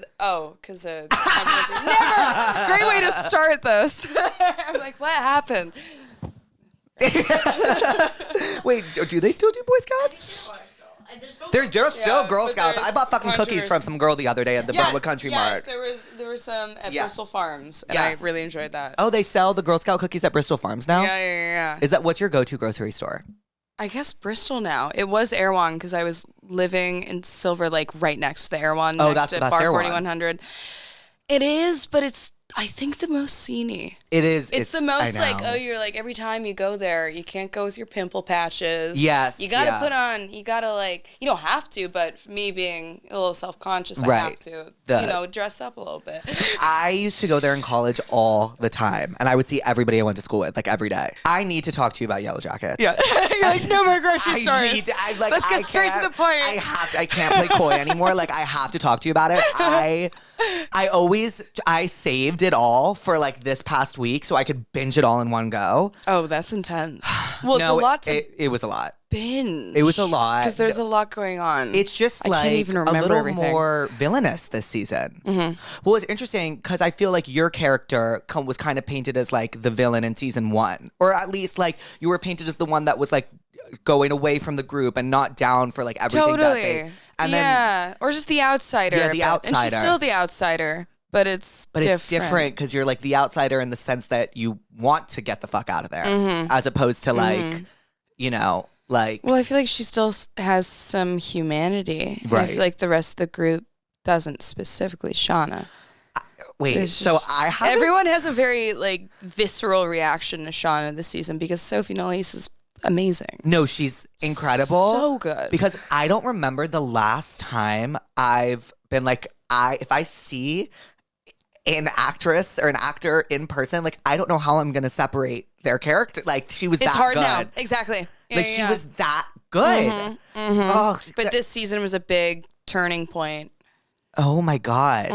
Was that like, were you like, do you guys have so much, like, do you all, like, because it's such an intense plot and intense storyline, like, do you all, like, switch off the second the camera stopped rolling, or is it, like, hard when the material is so I think we heavy? do. Yeah. I think we do. I like this. Oh, that's Patrick. Patrick. Where's Cassandra? Where? Oh my God. Sorry, I just panicked. You just reminded me that. You have another? Oh. Oh, yeah, this is coming out So after you the can say finale. anything. So Yeah. you can say anything. Okay. Spoiler alert. Great. Yeah, I feel like we're all pretty good at like keeping it light. I think you have to, or else all of us. I have a thing where I really don't. A lot of the scenes this season are the group scenes. Right. And technically it's a pain in the ass because it's so many takes. Oh, because you have to do this angle and this angle. It takes right. probably like 8 hours to do like a 2-page group scene. No. Which is insane. And you're just so, it really is a test for any actor just saying the same line over and over again. It feels like theater to some extent, which I haven't done in a while. So that's the most exhausting when we have a group scene that's like really tense. And, Yeah. you know, you have to stay in that all day. That's like the only other option is like, I don't know. I feel like we don't really, because we go out, we shot a lot of it in the forest this season, which was similar to season 1, where season 2 was all on like a stage. Yay! Yeah, Cassandra's here. Amazing. So it was nice to have that like immersion quality again, but that also means that we don't have our own rooms. So we don't have like our own individual time. So we're doing these group scenes, but then we go to this tent where it's all of us just sitting in these chairs. I brought not my Nintendo Switch, but my Nintendo. Oh, do you remember the game Dogs? Yeah, of course. Nintendo Dogs. Yeah, where the one where Beyonce's like. Yeah, it's like. Yeah. So I played that because that was my therapy, and I was like, turn it off. Do you play it on a DS? I played it on the DS. I got it off eBay. But that was kind of my way of shutting off. I know some people brought their Switches. Some people would just go mute. We would share memes. We try to bring lightness. Okay, so I have a few questions. Were you a Pokemon kid? No, actually. Oh my God. I feel like it would make sense for me to be a Pokemon because you kid. brought Were up you? Nintendo, and I was like intense Pokemon kid on Nintendo, Yeah. but I just got Nintendo Switch. Nice. Yeah. What games do you have? I have Mario Kart and Pokemon. Of course. Okay. Yes, Okay. and I want to get what's the one?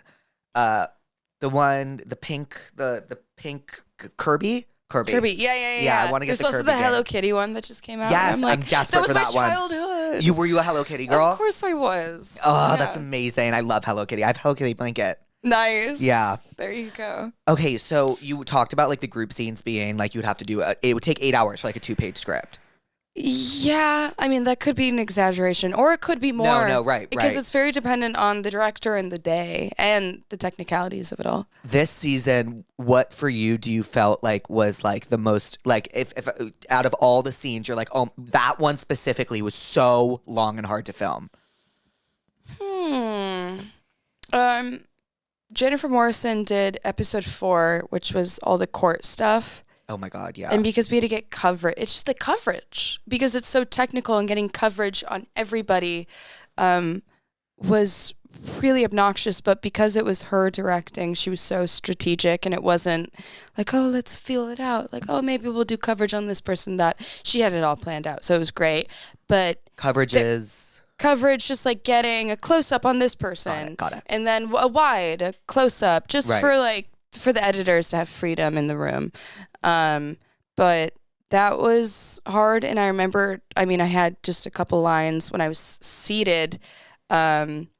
when they were asking me questions in the courtroom scene, and I remember feeling nervous. I was like, this feels like an audition. And I haven't felt that in a while. Right, But it's because all these people were looking at me that I was like, oh my God, this is awful. But there, I don't know. My mind was going through many, many scenes because the show is not easy. It's just like I haven't had such a visceral, like you were saying, a visceral reaction to a show, and like I'm yelling at my screen. That's great. Yelling. That's like, what we why? want. Like, go home. I know. No, that Go scene. home. That's, well, because that already aired. Episode 8. By the time this comes out, all episodes will be out. Amazing. All episodes. So right now, spoiler for those who haven't seen, Hannah disguised herself as you, and you went to the top of the hill to make a phone call. Like that feeling when the line was going up and like you finally made that call. Like oh my God. I know, we had to do that a lot, and it was a fun experience because we took a helicopter. It was just like 8 of us on this helicopter going up to this mountain. There was no snow, Right. so they faked all of it. And that was kind of the point of going there, was to be snow, but there wasn't any snow. But it looked, just because it was so vast, Right. and it was so endless, and adding to that feeling of, you know, being so lost in such a huge place. It made her feel so small, and then hearing the voice just added, you know, some, Right. and you almost forget on the show that they get rescued, which I think is interesting. That in that moment you're like, wait, They get rescued. they get, like, because there's a disconnect to some sting extent. so hard every time like something bad happens. Like Yeah. when Yeah, those yeah, when yeah. those 3 people came and Laufey killed the guy. I know. Like, you know what I Everyone's mean? like, Laufey. I'm like, wait, no, they're gonna go home.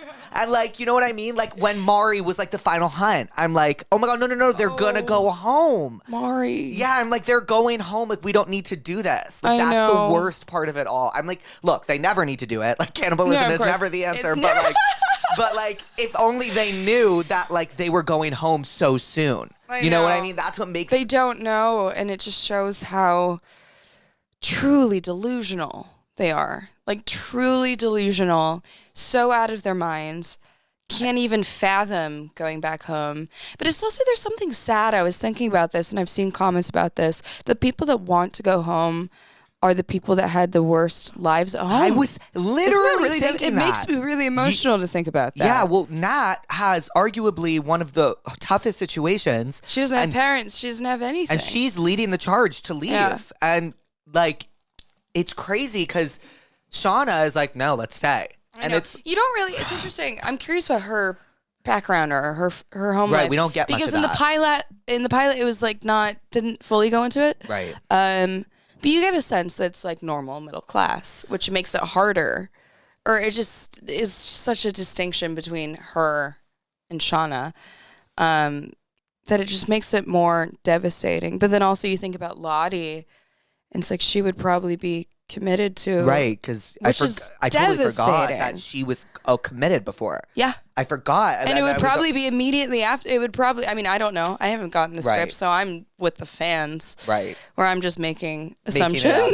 I'm Yeah. making it up. I truly don't know. It was so funny. The most cathartic moment in that entire series or the entire season for me was when you realized that Misty fucked with the transponder. Yeah. Or whatever it was. And you were like, finally get a punch. You I decked her in finally the get to face. do something. Yeah, you're like, oh, fuck you. Yeah. Because it was her fault the whole time. You wouldn't have, like, it's actually her fault. That's loaded. I don't know. I'm kind of like a Misty defender. Well, lately I have been too, but when I Because out of all the other characters, she's better than the other characters. Well, Shauna and Thaisa to me are like evil twins. Like, you know what I mean? Like, they are like. Thaisa has some redeeming moments. She does. Sometimes. She does. Where Shauna doesn't. But I was getting very frustrated when, like, as adults, when they're like, we have to give it what it wants, and then everyone's like, wait, like, maybe no. No, like, maybe that's about it. no. We've seen And how this Thaisa's has like, worked in the no, past. Yes. Like, you know, but it's like they're so fucked up from this. Mm-hmm. It's like, are you excited to eventually like act out them at home after the wilderness? That's what I'm most excited about. I feel like as I got just the plot for it my mind was racing thinking about what would happen immediately because Right. that's such a drastic contrast specifically for my character because that's when she kind of cracks. Right. She hasn't cracked yet. Yeah. And I want to see I was that. just thinking that as well. She hasn't cracked She hasn't cracked yet. Everybody else has. Yeah. Which makes sense why she still has that like humanity and it's like she's so close to exploding. She's like all bottled up Right. and about to explode, but not quite. So I don't know how the writing is going to go next season. If we get next season, I think we will. There's also been talk of that. I'm like, why haven't we don't know yet. But it'll be, Yes. got a good feeling. Yeah. But that's when she goes down like the darkest path. Right. And as an actor, it's like terrible, but that's really exciting as an actor. I mean, it's exciting. cathartic. It's also, as a viewer, so cool. Having the show based in the past and the future, and having the past be so unaccounted for, kind of, as the viewer, you don't really know what happened. Yeah. There's so much room for, like, creativity in, like, the writer's room as to what actually goes down Anything. up until that pilot episode in the present. Mm-hmm. You know, like, anything could have happened. And I just think that's so cool. Like, there's endless possibilities. Yeah, but I mean, for fans, it's like we've already reached that point with Misty Right. in the pilot. So Right. I think, I don't know if people are expecting that. I think they are. Yeah. To some extent, because we're on a pretty fast trajectory as the scientists come in. I was very baffled by people knowing that they were scientists. People on Reddit, I mean, there were just theories that people knew with casting. Like there was the casting that had come out, and people were like, "Oh, they're playing the people that come." But how did people know that? I keep thinking that it's through like sides and through auditions that people start talking. Oh, got it. Because But I was like, I'm like, why wouldn't you give dummy sides? But I also don't know. I'm very confused by all that because it's very it's not like based random. on a book or anything, is it? No, it's not. Right, like, so, It's like, not. And it's like, it's so specific. right. No, Scientists? Like, oh, of course the scientists come. Yeah, no, like- what? Crazy. What's the craziest theory you've seen that you're like, oh, come on? I mean, I don't really pay attention to that. I mean, I was on Reddit the first season, and all I saw was her roots. She doesn't have roots. And all they would talk about was my hair. And I was Your like, hair? I was like, just pay attention to my You have gorgeous acting. hair. Thank you. But it was a wig because it was just like the time. It was hard to. My hair was really short, and they had a show time, yada yada. So I wore a wig, and all the comments were on that. So that was. I was like, God damn it! I Something can't to take win. from a show about women falling, crashing into a I forest know and then they're like, eating each other. Her roots, which I get. That's whatever. It was COVID. I was like in my dark room in New York, just looking at Reddit, like dark phase of my life. Oh my God, like, I have chills thinking about that. Yeah, exactly. I was have like, chills. Moving on. I am being perceived. Oh, it's the worst. Yeah.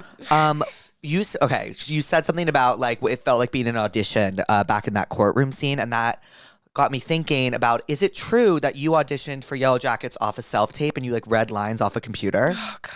Is that true? It's true. Please And tell me everything. Well, I was shooting this. Do you remember Quibi? What is Quibi again? Quibi was when they were trying to make the Like really short short, form. yes, short got it. form. But then COVID happened, so everybody was craving, binging and being immersed into everything. So Right. it didn't fully work out. But I was doing a Quibi show. I was in Vancouver where it shoots, and I shot it. I shot the audition with one of my co-stars, and it was really quick. Juliet wasn't attached yet. I think I read the character description. I was like, okay, I can just wear my normal clothes. I Right. had the mullet at the time. It was actually more because I had been cutting it myself, so it was like a bowl cut and then long hair. Uh-huh. So it wasn't even a mullet. It was something in between. It was a DIY. It was a DIY Yeah, yeah. confusion haircut. Right. But I did it. I think I did it in a couple takes. I knew that like the character was easy. It was like I've done it before. It was similar to the character that I was playing in the show. Right. Did it, sent it off. It's really bad. Sometimes I don't memorize. A lot of actors do that. Really? I cannot lie. Well, it depends on the script. It depends on the audition. Sometimes it's just innate, which And sounds like you just where like you just know. yeah, you just know. And do sometimes it off I'm the- some actors are good at cold reading, and sometimes the cold read is the most honest take. Cold reading is like... Cold reading is just saying it for the first time. Got it. Which is not always like the first time. Oh, how I'd probably read it like a couple times. Got it. And then I said it, and it was just kind of already, not that I had it memorized, but like I understood it. So it was easy in that regard, but I think just because the character was close to who I was when I was younger. Whereas if I do another audition that's far more technical, I can't do that. I can't pull that off. But forgot about it. It was doing a million self-tapes at the time. And then a month later, I think I was in Popeyes in Bushwick getting a chicken sandwich. Yum. Probably had a couple drinks. And then my agents called being like, remember that audition you did? You booked it. And I was like, wait. You even did call back, nothing? Which? No callback, no nothing. Which I've never, and especially so early on in my career to have that. Right. I was like, this is a joke, right? This is a joke.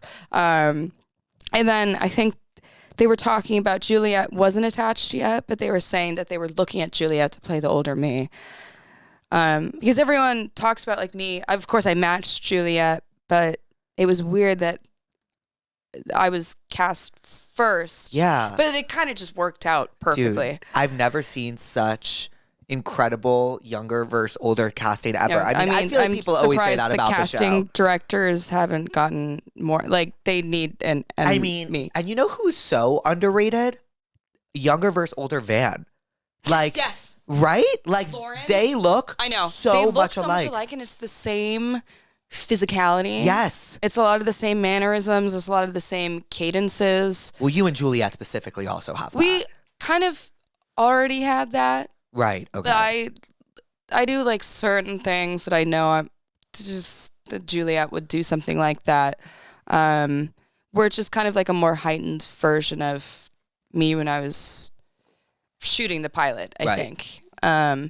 But yeah, Lauren is so good. Liv is so good. And I think, oh my God, at the end of this season, their scenes together, it's so Twin Peaks and it's so devastating. I know. And it always comes back to the airplane when somebody's dying. Yeah. When they see themselves on the screen, that feels like a nightmare. Oh my God. That when they see themselves dying on the screen, it's so meta. It's and they're so like, devastating. I'm dead. And they're it's like, what? This is it? I know. One thing I always get so, I think what the show does so well is it kind of makes you feel like you're in psychosis. Yeah. You know what I mean? Like, you know what I mean? It's like, oh my God, wait. And I think that's what it does so well. It's like, is there a supernatural thing going on? Like, no, there can't be. Like, have we just as viewers been in the woods for so long as well? No, we don't. Yeah. Like, the show is so immersive, and I think it's very so immersive. cool. It's psychological, and it's not. I like that it's very genre bending, and you don't know when it's lying to you or not, or playing with you. Right. Because it plays tricks with you, and I love shows that do that. I think does. the best shows It does. do that. And I think this season specifically, it's very like self-aware of its campiness. Yes, 100%. It's always been that way, but I think specifically this season where it goes into more of the montages and it's very like dependent on the music, but in a beautiful way where the music can heighten it and make it more emotional. Yeah, I'm proud of this season. I think this season, specifically towards the end, there are a lot of some answers. Not there are all. some answers. I mean, Which it's is funny better because than we nothing. have the answer from the opening scene of season 1. Which is what people, Which is that's what- all the talk. Which is all the talk Yeah. and what people wanted the whole time. But it's like, at that point, it felt so much... It's so interesting because when we first see that, we aren't attached to a single character yet. No, totally. And we're You're so it's like... so just We're taken so like, aback. oh my God, who is it? Who is it? Yeah. And then it's so much more sad. It's I so know. much more like heartbreaking to realize who it is. I know, with Mari. Yeah. You really grow attached to her. Yeah, especially through the 3rd season. Through the 3rd season, you're Yeah. like, this girl's funny. She's kind of self-aware. And Alexis, she's so good. She's such a good actor and like had time to shine that it like really, to build that empathy and then to Right. finally just let go just makes it all the more, drastic and heartbreaking. Was there Okay, so do you guys do like a table read for each episode? Is that how I that? wish. Okay, because I was about to say That's a like, blessing. I love when shows do that. right? But it's just hard with all of our schedules and a lot of Okay. people have children. So we did that a little bit in the second season. We did that with the first season, which is good for me to just hear Juliet. Yeah. And I missed that. But now it's like I've got that pretty dialed in, so I don't worry about that as much. But I like it just to hear the modern day actors and just to see what's going on. But then I also like watching it blind and it feeling like a different show. Right, right. Which it kind of does to some extent. Was there ever like something in the script that you and everyone was like, oh my God, like all so kind of gagged by? Like, do you remember a moment of like all texting each other being like, holy fuck, I can't believe I mean, this? yeah, I mean, lots. I guess we all knew Ben was gonna die. Oh, that was so, and they prolonged it for so They really long. did. They really did. And Yeah. it's almost like you felt it with him. Like, okay, at this point, just fucking kill him. Yeah, exactly. You're like, just Which kind of fucking kill worked. him. Which worked. Yeah. Because it was like they had the trial and they were like, oh, we're going to do it now. And then it didn't happen. But, I mean, Steven's so good. That scene was really hard to shoot because he is family. He truly is family Right. to all of us at this point. And the first season is like, God, we would all party at his house. I would drink so much. Everyone would drink so much White Claw. It was COVID. Everybody was crazy. And he was just like, I don't know, would host and just be like, he's a beautiful guy. Right. And he's just really kind. And I thought he was so good in that episode and so good this season, just in the show. But it was hard. I'm glad that they chose Natalie for that. Yeah, me Because too. I think it added to her depth and to her guilt and made her, of course, more fucked up and closer to the Juliet version. But they always had like a special, specific bond Yeah, they where there was did. trust. There was trust involved. I think there was this season showed so much of Nat's humanity, and it was so cathartic to see. Like, you know what I mean? They're like, oh, like in a show kind of filled with like a lot of anti-heroes and a lot of like bad Where you're people very turned bad. self-aware. Yeah. It's so it was so nice to have one person that just like never let the viewer down ever. Oh my I want God. to cry. I had a moment when I was starting after we had stopped. We'd finished season 3. I would start talking about her and start crying, which I've never had, but I think it's because I've grown up with her. Right. And I call it Yellow Jackets University. The most, it's not Puss University. Yeah. Puss. I said Puss. Very different. The most fucked up university, but like growing with Natalie has been like experience of a lifetime. And I can't know even that imagine.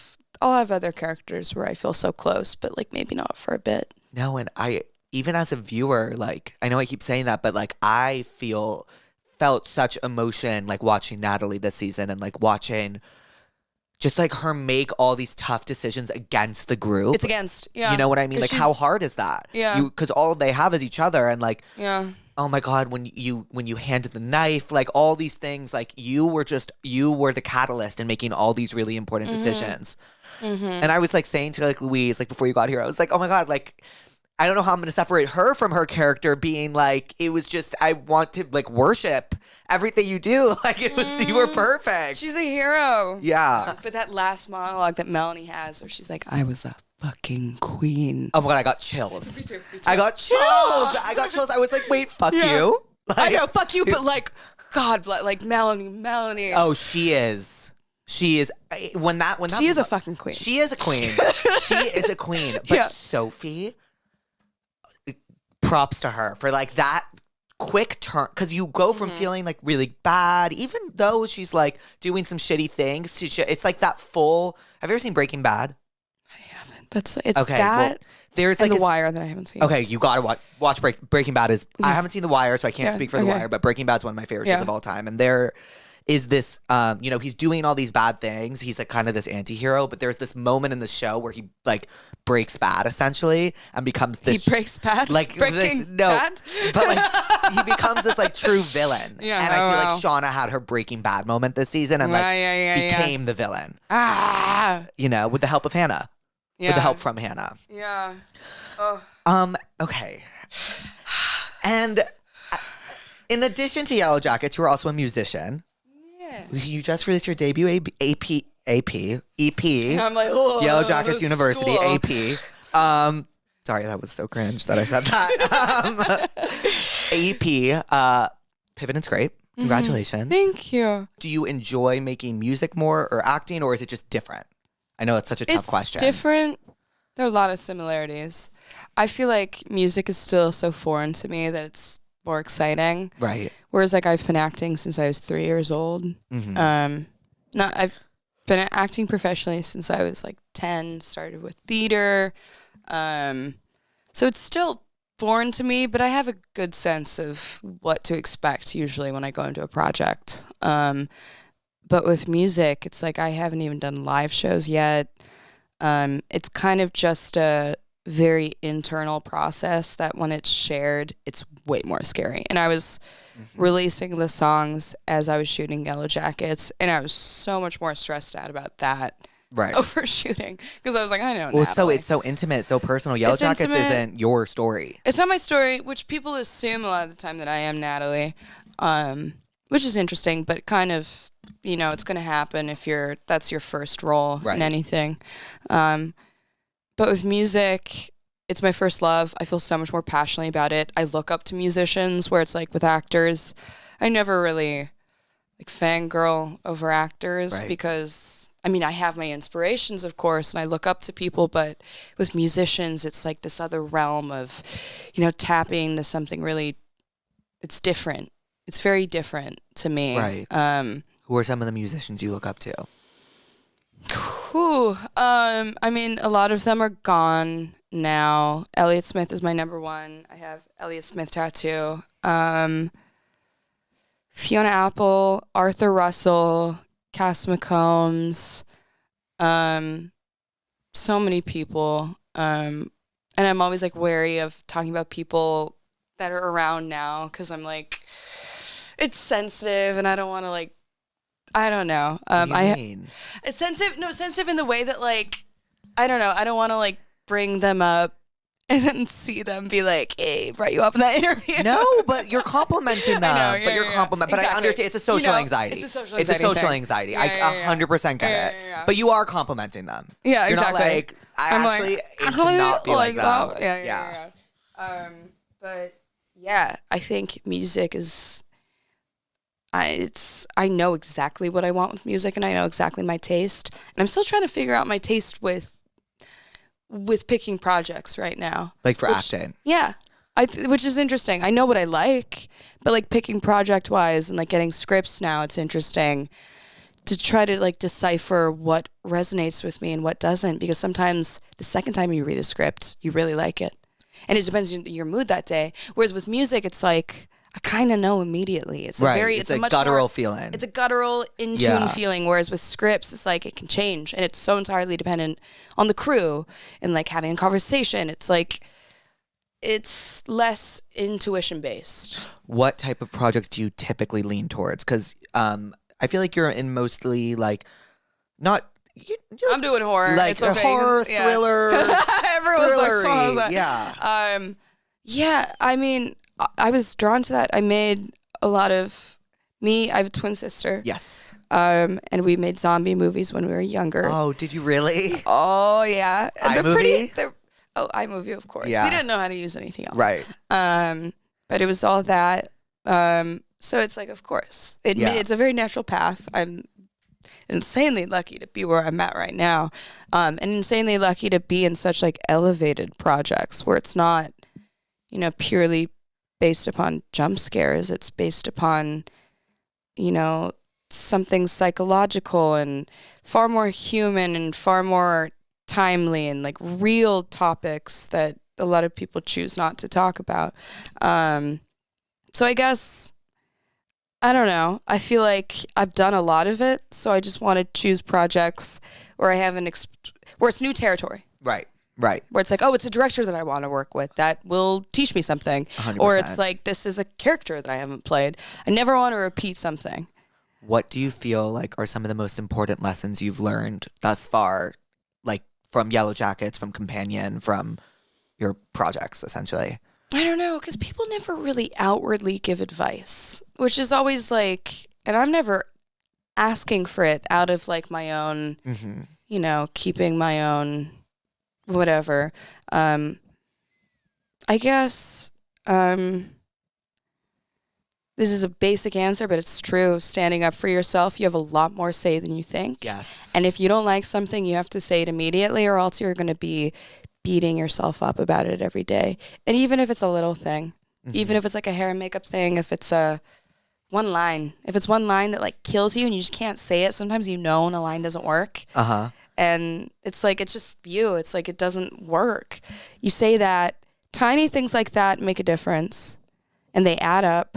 And if you can like bring it up in a way that is, you know, normal and nonchalant, then it's fine. Right. And I'm still trying to figure that out and figuring out how to use my voice. But I remember even like talking to Juliet and texting her the first season just over like little random things. And she was like, just say something. Like, it's really easy. And I'm like, to me, I was like, oh, that's an option. Right, because this was like your first major. It was my first project. So I was like, all I was thinking about was my goddamn reputation. And everyone, I was so keen on like, I'm the easiest person to work with. 100%. Like, Sophie's easy. Like, she can do anything.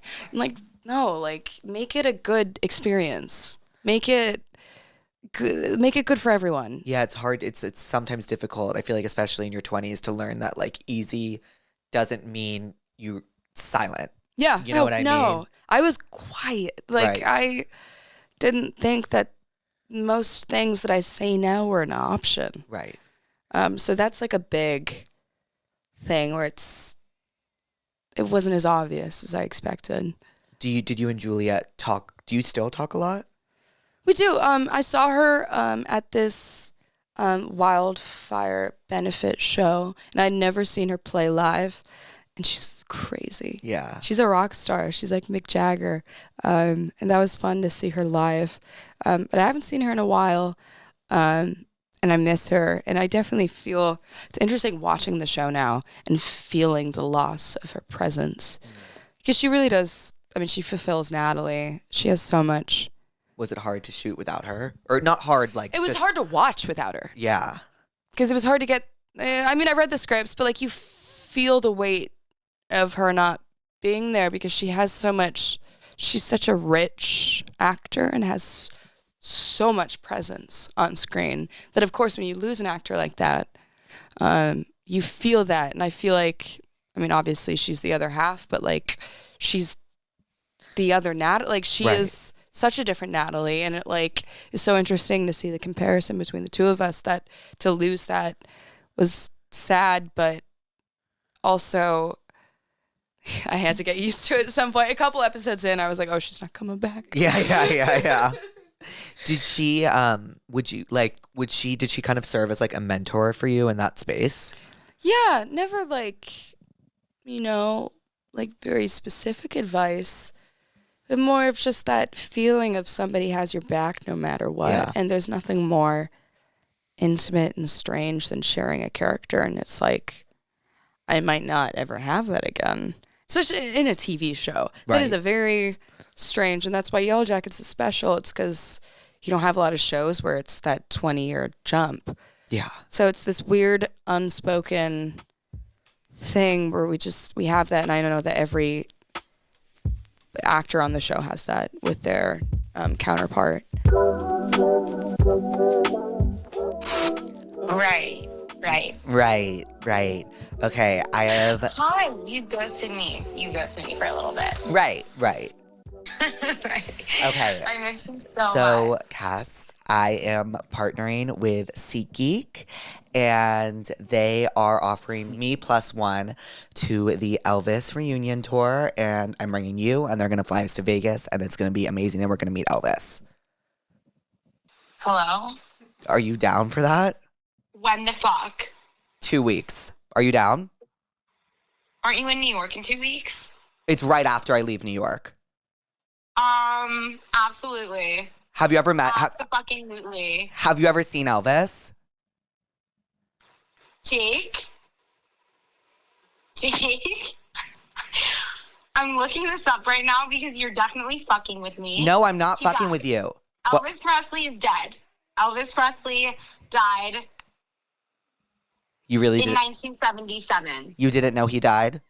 So I'm gonna kill you because I heard that you had tickets and you're bringing me, and I'm gonna freak out. But did you You know? got me excited. Well, Cass, SeatGeek is one of the #1 ticket partners in the entire world. If you use my code Therapuss10, you get 10% off your ticket order. So while we can't see Elvis, maybe we can see someone else this summer on SeatGeek. All tickets, right? All tickets. All tickets are rated on a scale from 1 to 10, 1 being not so good, 10 being the best. So yeah, maybe we can find another show to see together. Instead of Elvis. Okay, got it. No Got worries. it. No worries. While I am not going to see Elvis with Cassidy, I am still going to use SeatGeek to see one of the many, many, many artists on tour this summer. For example, I missed Gaga at Coachella this weekend. So I am going to definitely use SeatGeek to see the Mayhem tour. I am so excited. I need to get out of the house. Live music is seriously one of my favorite things in the entire world. Not only do they have music, they have comedy, they have plays, they have literally anything you can imagine. The SeatGeek app is free to download and super easy to use. I mean, tonight I could see the Sacramento Kings. I could see the Rock Orchestra by Candlelight. I could see literally anybody I want, okay? I could see Mamma Mia. I can see Kevin Hart.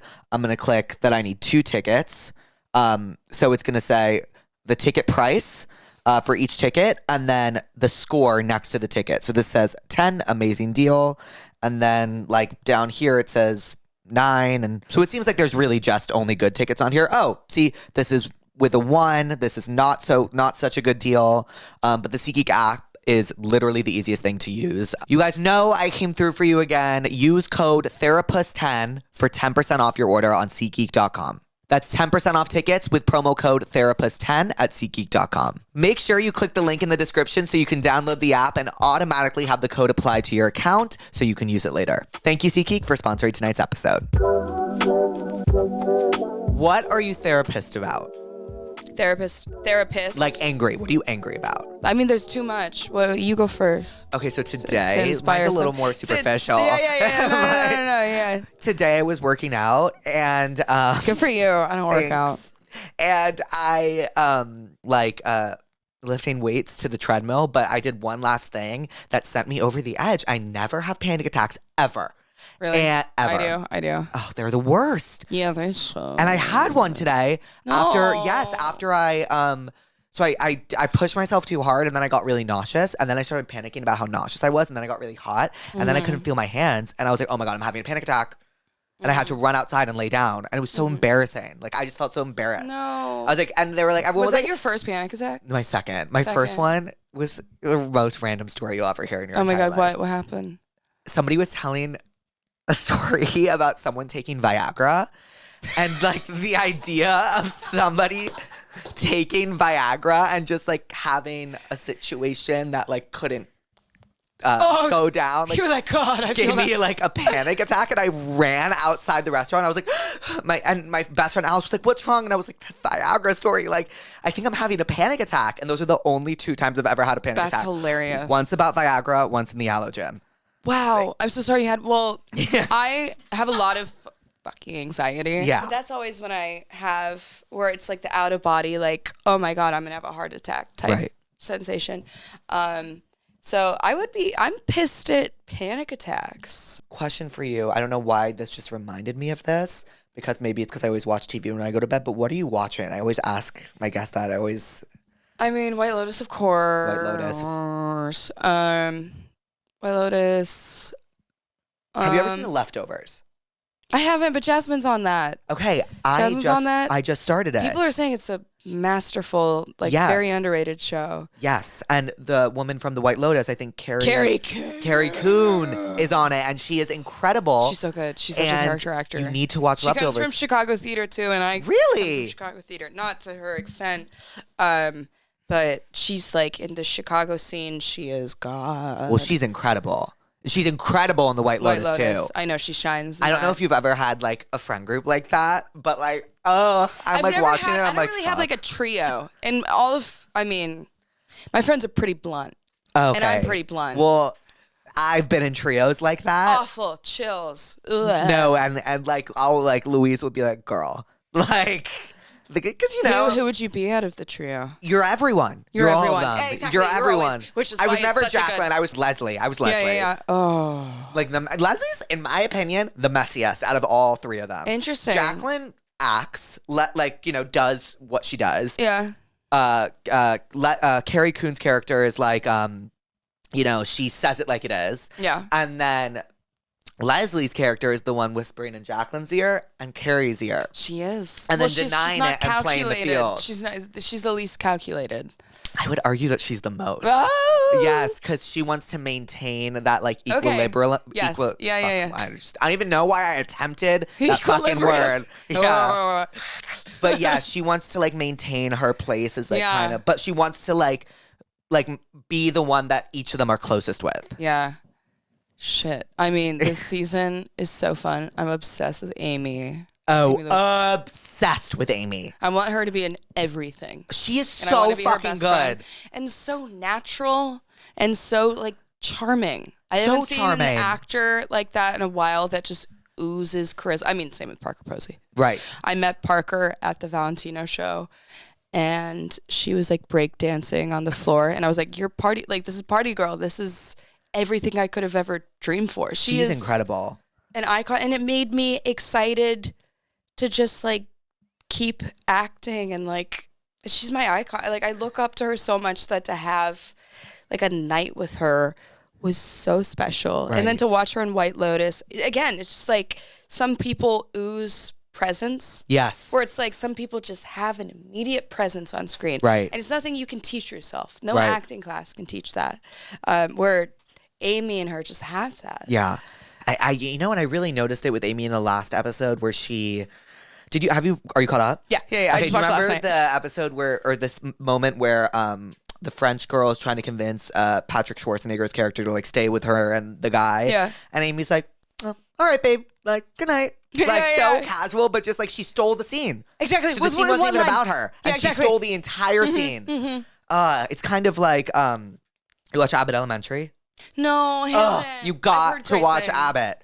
It's like Principal Ava. Like she steals the scene It's like one line. everything she's in. Damn. Yeah, I'm trying to think of other. I'm a big cartoon person. I was a cartoon person as like a kid. I loved like Studio Ghibli, and I just watched Princess Mononoke in theaters. I took a little gummy before. Bawled my eyes out. Really. I mean, I had the big Princess Mononoke poster in my room. Claire Danes is my favorite, so her voicing San. I think it's the most adult one out of all, because it's like Spirited Away is the most famous. Totoro. That's probably the most famous. No. Spirited Away is definitely the most famous, but then Totoro's like the kind of the other one. Princess Mononoke, I mean, I forget how dense it is and how. What's it about? I've never seen. I mean, I don't know how to describe. It's like war against humans and animals, and it's about environmentalism and so many just like very adult topics. That to have that in a seemingly like a children's animation, it's nothing about it. It's very adult. It's beautiful. It's all painted and it's all. It's interesting. I was talking to my friends about this. The AI Studio Ghibli shit that's been going around. I didn't. Do you know what I'm talking about? No. Will you enlighten me? I'm not on Twitter, but my friends are all. You know what I'm talking about, right? Yeah. My friends are all on Twitter. I hate Twitter. But everyone's like taking a picture of themselves and then AI generating it into Studio Ghibli, and it's gone too far with like really discussing things. Got it. But seeing that and then seeing an actual Studio Ghibli movie with all of it just like hand painted, taken years, it's just offensive. Did you learn a lot about AI while doing Companion? No, I tried. I mean, I'm like, hey, I learned a lot of what not to say in press and stuff. I mean, it's interesting that I keep choosing very interesting movies and then don't think about it for the press cycle, or I'm like, oh, this is going to be tricky. But it was fine. I'm definitely, it's hard because we had the the writer's strike, and that was, I think AI takes away from anything original and It any does. creativity. And it's sad to me personally when I see artists using AI for inspiration or for anything. I'm like, it's just taking away from who we are as humans. Yeah, I couldn't agree more. It's a bummer, And, in like, my opinion. Makes it so easy. I wonder how kids really. I mean, how can you? I mean, there's going to be. I wonder if there is checkers to see if things are AI, because like, how are kids not just cheating on everything? I keep thinking, and that's like the point of conversation where I mean, I was cheating a lot as a kid. Oh my which god, I is, like, cheated on everything. Wait, everything. I posted. But that's an art in and of itself. If you can cheat well, then you can go far in life. I cheated like a motherfucker, and I Which is posted great, on my it's story fine. yesterday. Like, I responded to someone being like, "I'm really anxious about cheating," and I said, "Well, I cheated on everything, and I never felt bad." My high school, I was like, no guilt. my high school teacher swiped up with a sad face. Do you want to get into the tell me what's wrongs? Yeah. I was like, oh God, yes. My long-term boyfriend and I broke up a little less than 1 year ago. He also happened to break up with me when I was going through the worst point in my life. He started hooking up with another girl like a week after we broke up, and I found out that they're dating now. Interesting. I know I'm up and that I turned out better for it, but I still have a hard time moving on / getting over it. Help me. Have you ever been through a breakup? Of course. Okay, I have not. So Yeah. I mean, that's devastating I mean, how they said they dated a year? How long? she said It didn't say. they just said They- long term. Long term. Yeah, To have a long term and then have somebody move on so quickly. right. And That's a slap in the face. right. Um, Has that ever happened to you? not a week. Yeah, a week is That's crazy. offensive. That's like, but how do you find that? Like, that's like you post about. That's clearly strategic, where it's like trying to hurt you, Right, and that's not a person you want to be with. right. Where that feels very impulsive. That feels like you want to be with somebody that's, like takes their time and is like not like that. But also, how did she? I don't know. I have a lot of questions. So that is something we from always miss from the pussies. We that. always miss context. Yeah. And we, like, we don't know much. But like, do you have any prescriptions, like musical suggestions or movie or TV show suggestions that'll help them get through it? Like, yeah, I mean, Fiona Apple, always. If I want to hate on men, which I don't. That's not a person you want to be with. If they're that No. impulsive, that's childish. I think that's childish, and that's just like, you can do better. She said she is aware, or they are aware, that they've done, like, they are better now. So hold on to that. I prescribe Lose You to Love Me by Selena Gomez. Yeah, there you go. How good was that prescription? Like, I literally, like, I don't, okay, so I don't know I the already know song. that you're, like, not involved in this lore, but, like, I just killed that. What, you're gonna... No, you 1,000%. Like, I literally just, like, I took a chomp of something, I ate it, and, like, the plate's clean. Nice. Okay, so Okay, I'm looking. in Lose You to Love Me, I'm so sorry. I was just so excited that was I like, did such a yeah, good yeah, job with yeah. that. I meant explain what a prescription is. Oh, Therapuss. like, I needed guided help. Like, sorry. I'm realizing I haven't explained to you what the prescription is. Yeah. Prescription? It's like a prescription, but we're puss-scribing things because it's the pussies. And it's like comes in the form of like media. So it's like a song or a TV show or a okay, so that's movie what you're or a looking for. book. Or it could be anything. Jonathan, Fiona Apple. Got it. I've never listened to Fiona Apple. I know I need to get into her. Come on. Will you give me to watch? What do I listen to get into her? I mean, Title's the first record that she made. She wrote a lot of the songs when she was 16. Wow. Which kind of makes you feel bad about yourself too, where you're like, I wasn't doing that. I was 16. That's like What the Lord. hell? Lord, I know. It's similar. Yeah. Where you're just like, how does one have so much talent when they're still in high school doing calculus or whatever the hell? Right. I never did calculus. I don't Well, you know were why I said homeschooled, that. right? I was homeschooled, yeah. Right. And homeschooling is like a joke. I was in and out of school a lot, but homeschooling is, you really have to teach yourself. It's not. You're an artist. Yeah. It's fine. Yeah.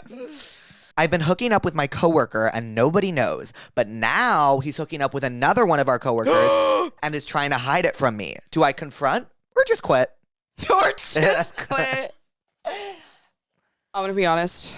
I hate drama. I'm a Libra. I like my balance. You do hate drama. I don't. It You're a gives peacekeeper. where I'm just like, works with Natalie. Yeah. Like, it makes sense. I'm like Natalie in that way. We're like thinking about drama. I'm like, ugh. I love hearing about it. Mm-hmm. If I'm not involved, like, give me. I don't say quit because, like, you know, why you fuck gotta up make your that money. bag? Make that money. Yeah. That's not your own fault. Distance yourself. Distance yourself. That person is messy. Yes. That person is messy, and you need to focus on yourself. Also, it's a job. It's a job. Sometimes it's hard when you get like too close with people on jobs. I've never really had that where it's like, you know, but focus on yourself, focus on the job, and let it be a job. Distance yourself in a healthy way. I'm trying to think of something to I feel like prescribe. sometimes we like fuck. Like sometimes I'm like I can't think of anything. I can't. I know. I'm like a song. The prescription this is the a advice. specific. I Exactly. think she also needs to stay unbothered. Like stay unbothered. Exactly. Yeah. Because And like that don't- makes people the most angry. Oh, totally. But also stay away because that person seems a little messy. Mm-hmm. This one's tricky. My long-term boyfriend and my best friend are flirting in front of me every day. What should I do? It's awful. So I actually know of a situation like this, and That's not a best friend. well, here's where it gets tricky. Okay. So I would be the girl I don't even know what I would do. or whoever could just be projecting as well. You know, like there's, in my opinion, like I knew these people, and this girl thought that her best friend was flirting with her boyfriend, and she said something, and then after that, their friendship was never the same, and they were like this. And I mean, to this day, it's like I don't. Like, you know, I don't know if they're actually flirting You or they're mean just projecting. Not the best friend, but the person dating. the person that's in the relationship. Like, okay, let's call that can be an insecurity thing. Yeah, too. you don't know if they're just projecting. Yes, it can be an insecurity thing where it's like you're already insecure about your own relationship. Yes. So that when you see somebody getting close, you assume the worst. Right. And I understand that mentality. It's just like that's anxious attachment right there. But I would feel like I think I would also look inward and be like, is it just a trust issue I have with my boyfriend? But exactly. No, exactly. You know what I mean? Boyfriend. Right. Like, let's blame the boyfriend first before we blame the best friend. Oh, no, totally. Yeah. But also, I am curious. Like, maybe get like a third party involved. Like, be like, do you think they're flirting? Like, For sure. Like, you know, get someone But involved. then that can also get more messy. Yeah, but like, it's still cleanable. Yeah. Like, you know, like we can still clean it. Going directly to the best. It'll fuck up your relationship forever. If I had a best friend, I can't even imagine. Right. If I had a best friend saying that to me, you just would feel so embarrassed. You're like, oh my God, I wasn't flirting. That affects it. It's just awkward. At the end of the day, it's just awkward. Right. Especially if it's not that, and you can tell that it's just insecurity. But that's tricky. Also, like, if it's your long-term boyfriend and best friend, like, say it out loud. It makes sense that your long-term boyfriend and best friend are friends and close. Yeah, and that's not, like you know. Yeah, exactly. That makes sense. Yes. And I feel like maybe this girl, someone said something to her, like they flirt, but it's like, something inside of me said, like, I just want to see the good, but something inside of me says it's projection. Mm-hmm. Reevaluate. Yeah. I have come to terms with the fact that I probably need to seek help for my OCD. I'm very overwhelmed. Do you have OCD? Yeah, I do. Me too, really bad. Yeah. Mm-hmm. That's why I went on Prozac, actually. Mm-hmm. I'm very overwhelmed with the idea of starting the process and wanted to know if you had any tips. I love that you're comfortable sharing your experience with the world. Katie. Hi, Katie. Hi. I still have it, and it's just kind of about finding the right therapist, and finding the right therapist is like that's like so exhausting. And I've seen millions of therapists. It's like dating. It's like dating where it's just you can't. Even if they're a great person, sometimes it's not a match, and the communication is not there. It's not the same. It's not the banter you want. It's not the. Right. Sometimes you want somebody to, really check you, or sometimes you want somebody to agree with you. I think for OCD, it depends. OCD is so different for so many different people. It's so different. Me, what really worked is starting meds and at the same exact time starting exposure therapy. What's that again? So it's like. Okay, so like my OCD, like I have really bad rituals. So Oh, like, same. so yeah. And I so have, it's like, a lot of like, tics that I like, yeah, like so like I had to like look at myself a certain amount of times in the mirror before I turned off the lights. So like an exposure therapy would be like, because this was during COVID, like having her on Zoom and like turning off the lights without looking in the mirror and then like sitting there and that uncomfortableness, but also being on meds to like learn how to push away those thoughts. So like that for me was really helpful. I know this sounds so stupid. I used to have a lot of trouble adding songs to a playlist. Like I would have to do it 4 times over, and it would drive me crazy because I'm very passionate about my playlist. Yeah, oh, so like yeah. one part of Playlists my are exposure therapy would be just add the song and then sit there with it. And I think like finding a good exposure therapist and starting a medication that works for you personally for me. Absolutely. There's so Prozac many worked. different kinds of therapy. I'm actually I think everyone should be in therapy no matter what. And there's so Agreed. many, and you can try a specific kind of therapy and maybe it doesn't work. And then you try another. You just have to be open. And it's such a long process, but like you have to be open. Sometimes it takes years and that's so frustrating. But yeah, just having somebody that has your back. Because for me, it was like I have a lot of tics that like when I get nervous, I like do a lot of like specific tics or I like suck in my cheeks when I'm really nervous. And all these things that I still do, but when I had a therapist, it really helped to just calm it down and like she was aware, my boyfriend's always aware and clocks it. And it's just like a signal. He can tell that I'm not in my right mind. So this is Katie. I don't know. I think it's good to be open about OCD, and so many people have OCD So and many are people not have aware of it. Right. And are not aware of it at all. I only knew I had it because I've had it since I was like 7 or 8. Yeah. And I only knew I had it because I knew that there was this show on VH1. I don't know if anyone remembers it. It was called OCD Rehab with Dr. Drew.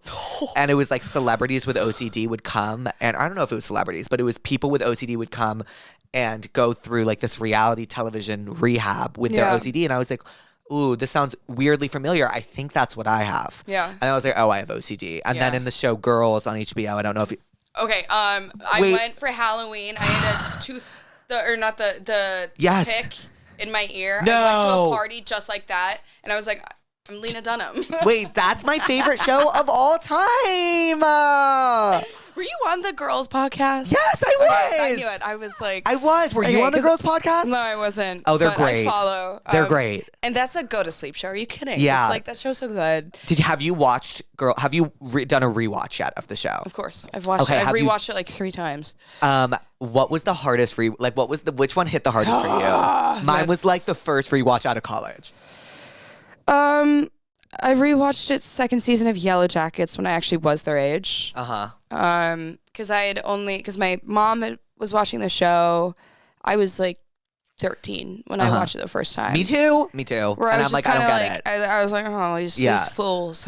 And now I get it a little bit more, but also don't, because I'm like, these characters are so insufferable. They're so endlessly watchable that it almost, if I want to feel better about myself, I go to that show or I go to BoJack Horseman to feel My better mom about loves myself. BoJack Horseman. She says it's like her favorite show of all time. But you have a cool mom then. Thanks. I'll tell you said that. But it's, have you watched it? No, she's like, Jake, it's the best show of all time. It's the best show of all time. It's like about depression, right? It's about depression. Yeah. And whenever I feel bad about myself or just want to feel like I'm not alone, I watch that show. Yeah. But it's like the last thing you'd expect a fucking horse talking about being depressed and being an addict. Like, I think I need to watch it. it's so, it takes a second to get into it. Okay. I recommend it to everybody because if you know me, if you hang out with me a couple times, it's like you already, like, went through a phase where I've probably seen each episode 30 times. I'm not joking. It was my fall asleep to show. Okay, got it. Every night. Yeah. Where it was just ritual. Yeah. Fall asleep to it. But I think I've calmed down on that a little bit because it's to the point where I know every line that's coming up. I can't recite anything, but like I know I'm like, this is not healthy. That's like me with like Scandal or Glee. Really? Yeah. Glee? Oh my yeah. God. Okay, It's like the biggest gleek. No. Like the biggest gleek. I remember, did you ever watch the like the Glee auditioning? Project? Yeah. Of course I watched Of the Glee course. You're Project like, on "What do you think Oxygen I-" because I was the Yeah. biggest Oxygen fan. Like, Whoa. that name. I forgot that existed. I know. It was like a whole That's to do. Do crazy. you remember the show Snapped? Where it was like a reality television about like women that committed crimes. No. And it was like, do you remember Snapped? I remember the Legally Blonde when they were all auditioning Yes. for Legally Blonde. God, Oxygen was it for me. What else? It was all the Ryan They had Murphy stuff. Yeah, Ryan Murphy stuff. They had Bad Girls Club. I don't know that. I need to rewatch Glee, and I think my time is now. I think I'm gonna start too. I know I'm about. Well, When was the thing last time? How long has it been? So the summer I left before college. Yeah. That's when I did my first full rewatch, and I've actually finished the show. When I tell you I was so addicted to this fucking show, I never like woken up, watch it immediately on my phone. Like I was like Drugs. anywhere I could go, like it was drugs. Like anywhere I could go and I could watch it. Like it was like I was watching this fucking show. That's funny. Because it was Out just of all shows, Glee. I mean, it's serotonin. I get it. Where it's is. like, oh no. It's right. Yeah, it's serotonin. I get it. Yeah. Did you watch that, like, the documentary about the deaths? I can't have the curtain pulled back just yet. I can't have it pulled back just yet. It's dark. Yeah, don't do it. I Don't do it. can't. I Don't do it. Glee is like my. 'Cause God, there's a lot of that was darkness like, I behind was it. like, I am Glee. I think. Yeah, I am. Like this is like I remember that was the first show I ever waited until like I would watch it as it came out, like Wednesdays or Tuesdays at 8 whenever it came out on Fox I would or too. whatever. It was like a family affair. Yes, and I would watch Yeah. it, and I was like, would buy the songs Would on you watch it iTunes alone? after. Or? Yeah, my mom was like, no. No. My mom Your was mom's like too cool watching for that? Mad Men at the time.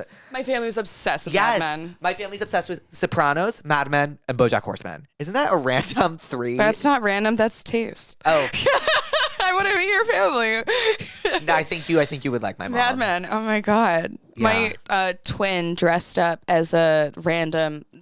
We hadn't watched Mad Men because it was way too adult. Right. But I think it was like 5th grade. She was like, she had these glasses that like went up, and she was like, "I'm a character from Mad Men," and hadn't seen the show. Wait, so what does your twin do?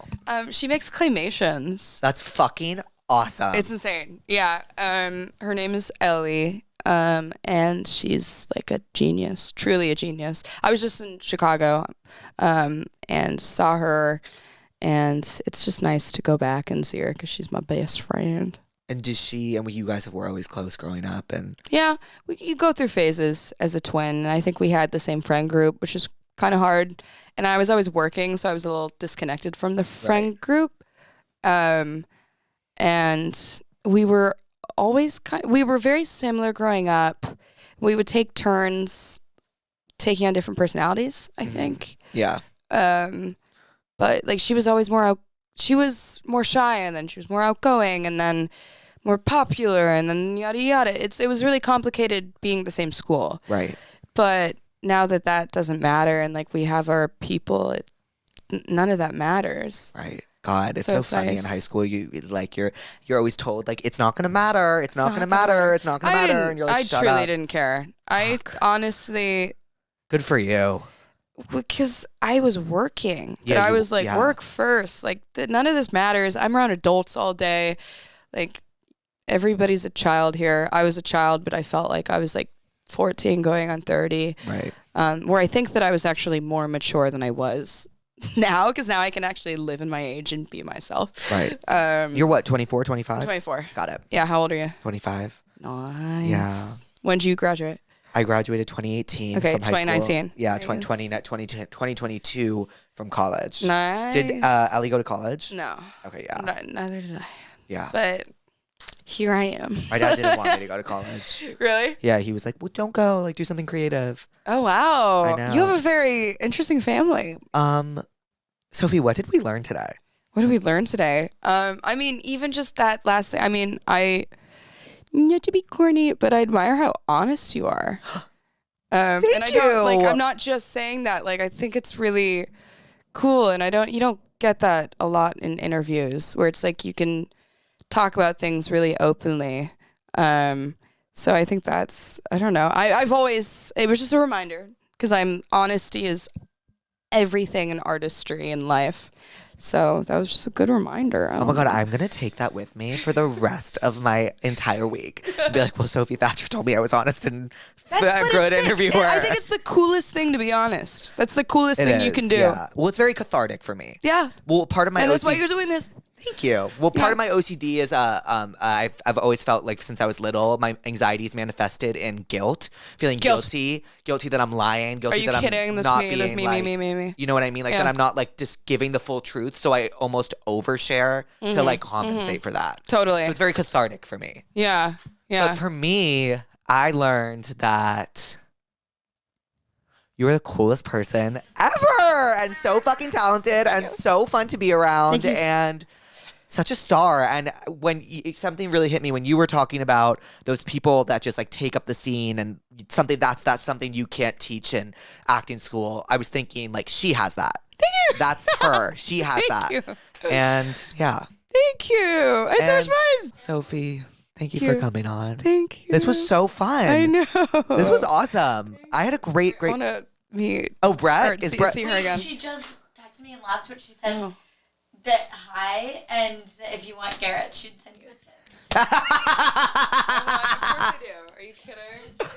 Can I get the cheese and caramel? Yes, no, we will. We will send you. You'll have more Garrett than you know what to do with. Oh my God, amazing. Thank you. Sophie, I love you. I love you. Thank you. I love you. Thank you. Oh, thanks for coming.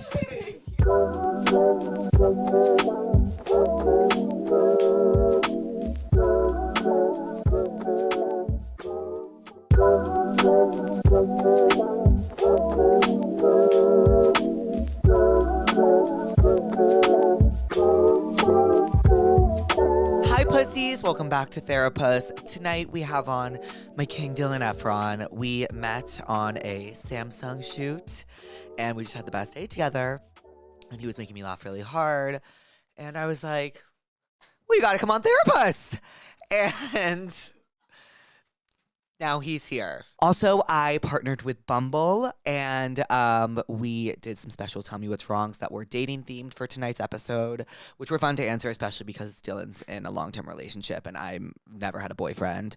But I actually recently just started using Bumble because I feel like online dating is the new, like, meeting someone at a bar, and I changed to Bumble because I like needed to go to a new bar and I needed a change of scenery. But I'm having a great time on Bumble, and I'm very excited to be working with them. Also, I'm going to have you guys in the future revamp my profile. Let me know what you guys think of tonight's episode, because I thought the Tell Me What's Wrong section was really fun to do. Anywho, you can see Dylan in the new season of Dancing with the Stars, which was just announced today. He is going to be amazing in it. It's going to be amazing. And I don't really have anything else to add besides the fact that I'm rewatching Scandal and it's making me want to fall in love. To submit Tell Me What's Wrongs, go to passthatpuss.com, click Tell Me What's Wrong, leave a name and number if you're feeling fancy, and enjoy the episode. Love you, pussies. Hi, pussies. Welcome back to Therapuss. Today we have on Dancing with the Stars' newest contestant and one of my dear friends, dare I say, Dylan Efron. Thank you for having me. What I'm an so intro. excited. I'm excited. Oh my gosh. Well, can you tell the viewers about who this is before we begin? This is Bowie, and he looks. Oh yeah, he's Ooh. hamming it up. Ooh. Yeah, I've had Bowie about 5 years. He's like goes everywhere with me. Really? And you rescued him? Yeah, he was a rescue from I Stand With My Pack. They're a great organization. But I got him right at the end of COVID, and then So he's a COVID dog? I guess so. I just come back from filming Down to Earth season 2, and then came home and got him immediately. So. Okay. And how did the idea for Down to Earth start from just like all your travel vlogs? Yeah, pretty much. Like that was always what Zach and I loved the most, was like, how can we travel? How can we turn what we love into a show? And so it kind of matched all these boxes for us. It was like sustainability, travel, and then us traveling the world. Oh, are you sustainable? Yeah, I try to be. Okay, so I like you recycle and stuff? Yeah, I recycle and stuff. Okay. Do you compost? I've tried. I'm not good at it. I think What is compost? compost is like all the scraps of all your food waste and everything, and then it becomes this very So it's nutrient meat. dense. Yeah, I knew it was meat. I was throwing out leftover meat in the compost, and everyone was telling me that that's not what it's for. No, I think it's mostly like fruit and stuff, like banana peels. Oh, and okay. stuff like that, and then it becomes this nutrient dense stuff that you can repurpose. Okay. But I don't have a big yard. I don't like if I lived on a farm and had chickens. Yeah, I'd have. Do you one. want to live on a farm and have chickens? I would love that. Really? Yeah. Okay, like in how many years would you want to live on a farm and have chickens? Oh gosh. Like probably 2. Like if I had kids and stuff, I would love to move out somewhere. 2 years? Yeah. I think In 2 years, you want to live on a farm and have chickens? Yeah. Where would you want your farm? Probably like it's so hard for me to leave California because I'm born and raised here. So maybe somewhere like Ojai or just close enough that I could still get to the city. Okay. Or even in my hometown, like San Luis Obispo area. Would you sell stuff out of your farm? Yeah, I think so. What would you sell? I already mentioned chickens. I think like Eggs? I don't know.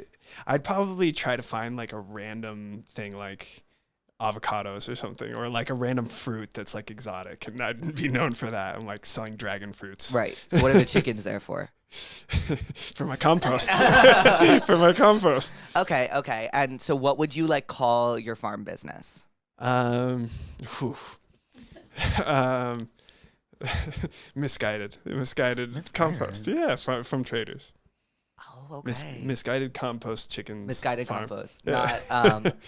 not environment Efron. Oh, okay. I don't I'm like up. that, sorry. We'll come. I don't like it.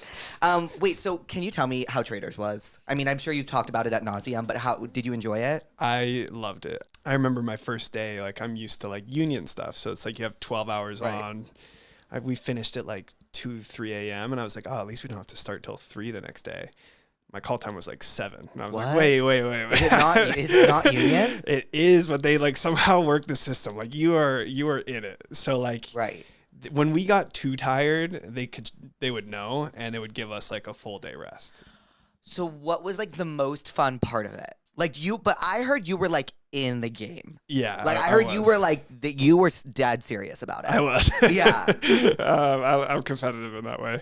The best part was truly like just, I'd say that's twofold. It was like those round table moments where like my heart was beating through my chest. Like that. Oh, it was fucking serious. So serious Yeah. and so scary. So like that's fun for that. But then also just all the off camera laughs. Like we're bringing 20 like very interesting people all into the same castle, and like getting to know everyone, hearing all their stories. Like that was really what stood out to me. Would you do it again?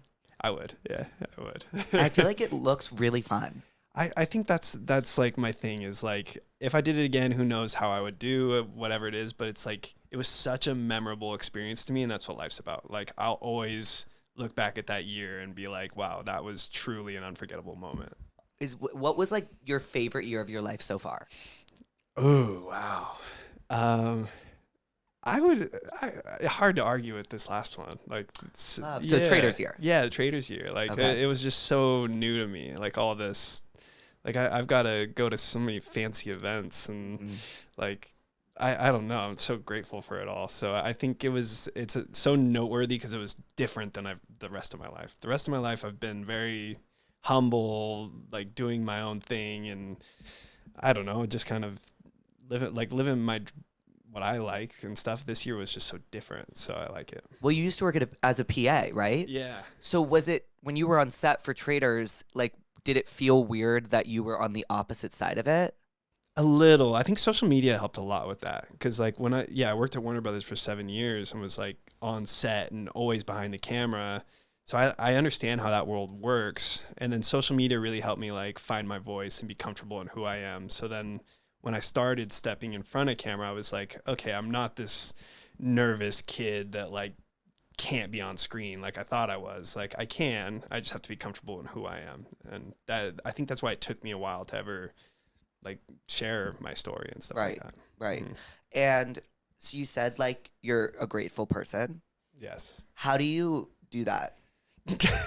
What do you mean? You're How not? do you like, well, I've been told often by someone that shall not be named, Louise, that I am ungrateful. So I would just like to know how you practice gratitude.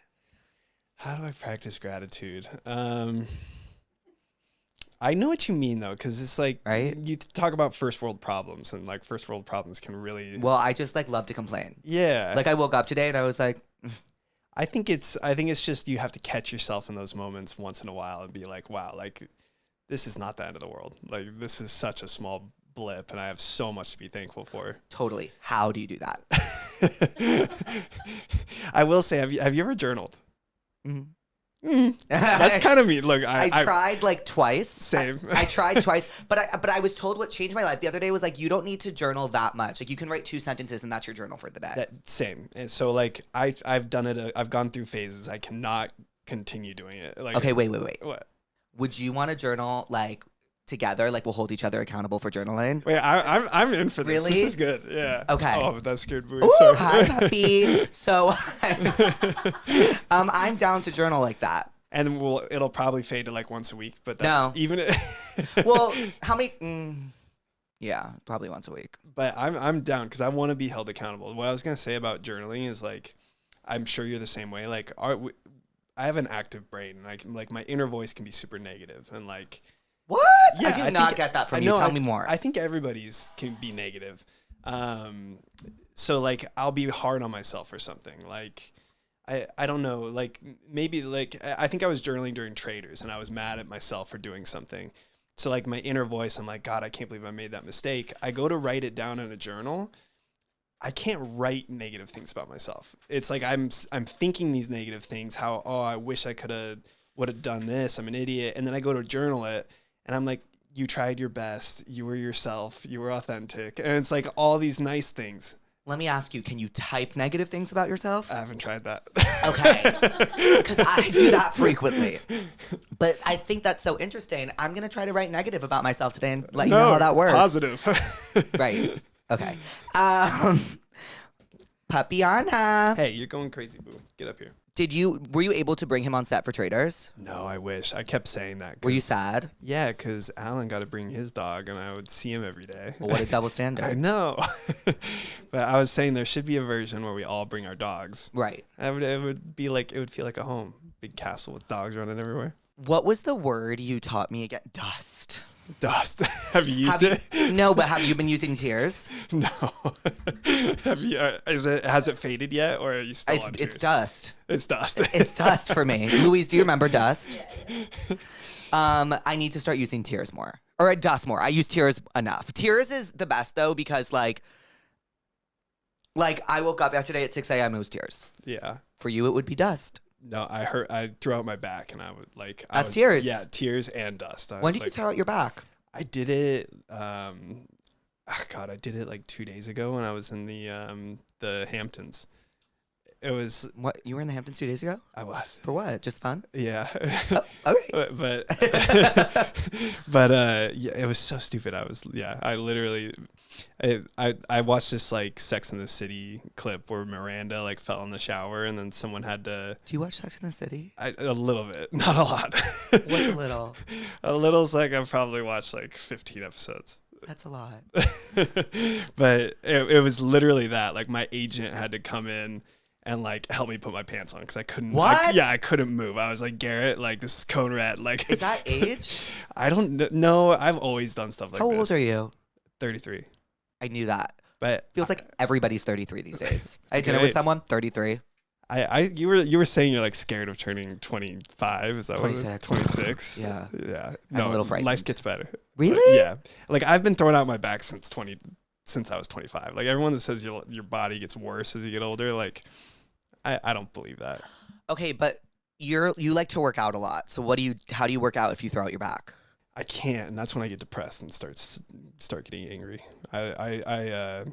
My like ability to work out and like sweat and stuff is so tied to my happiness, which I wish it wasn't that way, but it really is. Have you been like that your entire life? Yeah, even more so in the past, because like in my probably like early 20s and stuff, I was doing Ironmans and like super competitive triathlons. What's an Ironman again? Ironman's like the marathon, a 2-mile swim, and a 110-mile bike. So it's like, What's the point? Yeah, exactly. That's why I don't do it anymore. But it was Did you ever complete one? Yeah, I was like. And how do you? Okay. I was good at it. Have you ever shit your pants on one? No, but you pee your pants a lot. You peed your pants? Yeah, oh, no. Do you wear a diaper? Yeah, no. You just do it while you're running and no one knows. Because you have to pee so bad? Yeah. Oh, and you do it on the bike. You like kind of just hop off the bike a little bit, like hop off the seat. And then once you start, you're like, all right, I mean, you can pedal through it and everything. But you like the worst is when you're following someone and they start peeing and you're like, ah. No way. Yeah, you have to but veer is it out of just the way. the time or is it just, what is it? Like my fastest Ironman, I finished in 10 and a half hours. So I had to pee. And why though? Again, yeah, I can't. Do you ever do like that. take a break to breathe or is it just nonstop? No, you can't. Like for me, I was competing, so I was on. No headphones, nothing. Like just What? Yeah. So what do you listen to? No, you couldn't listen. No headphones. So Oh, like what's going through your head? so again, my inner voice.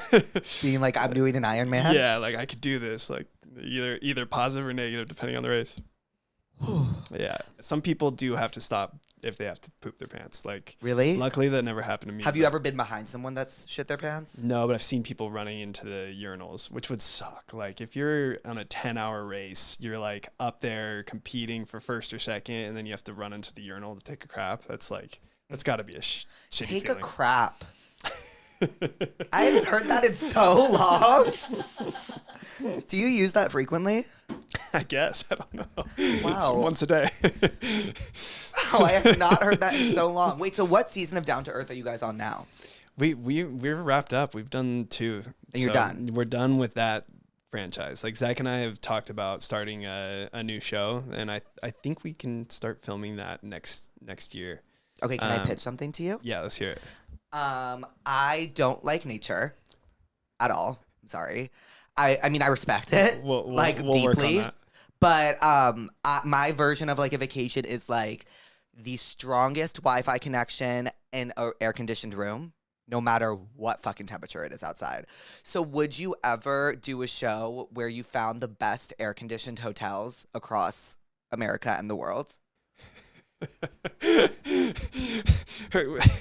This would never sell.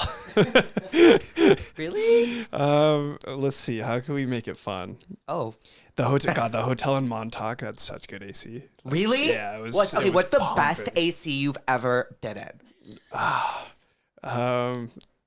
It has to be somewhere that's like humid. Because I know mine. What's yours?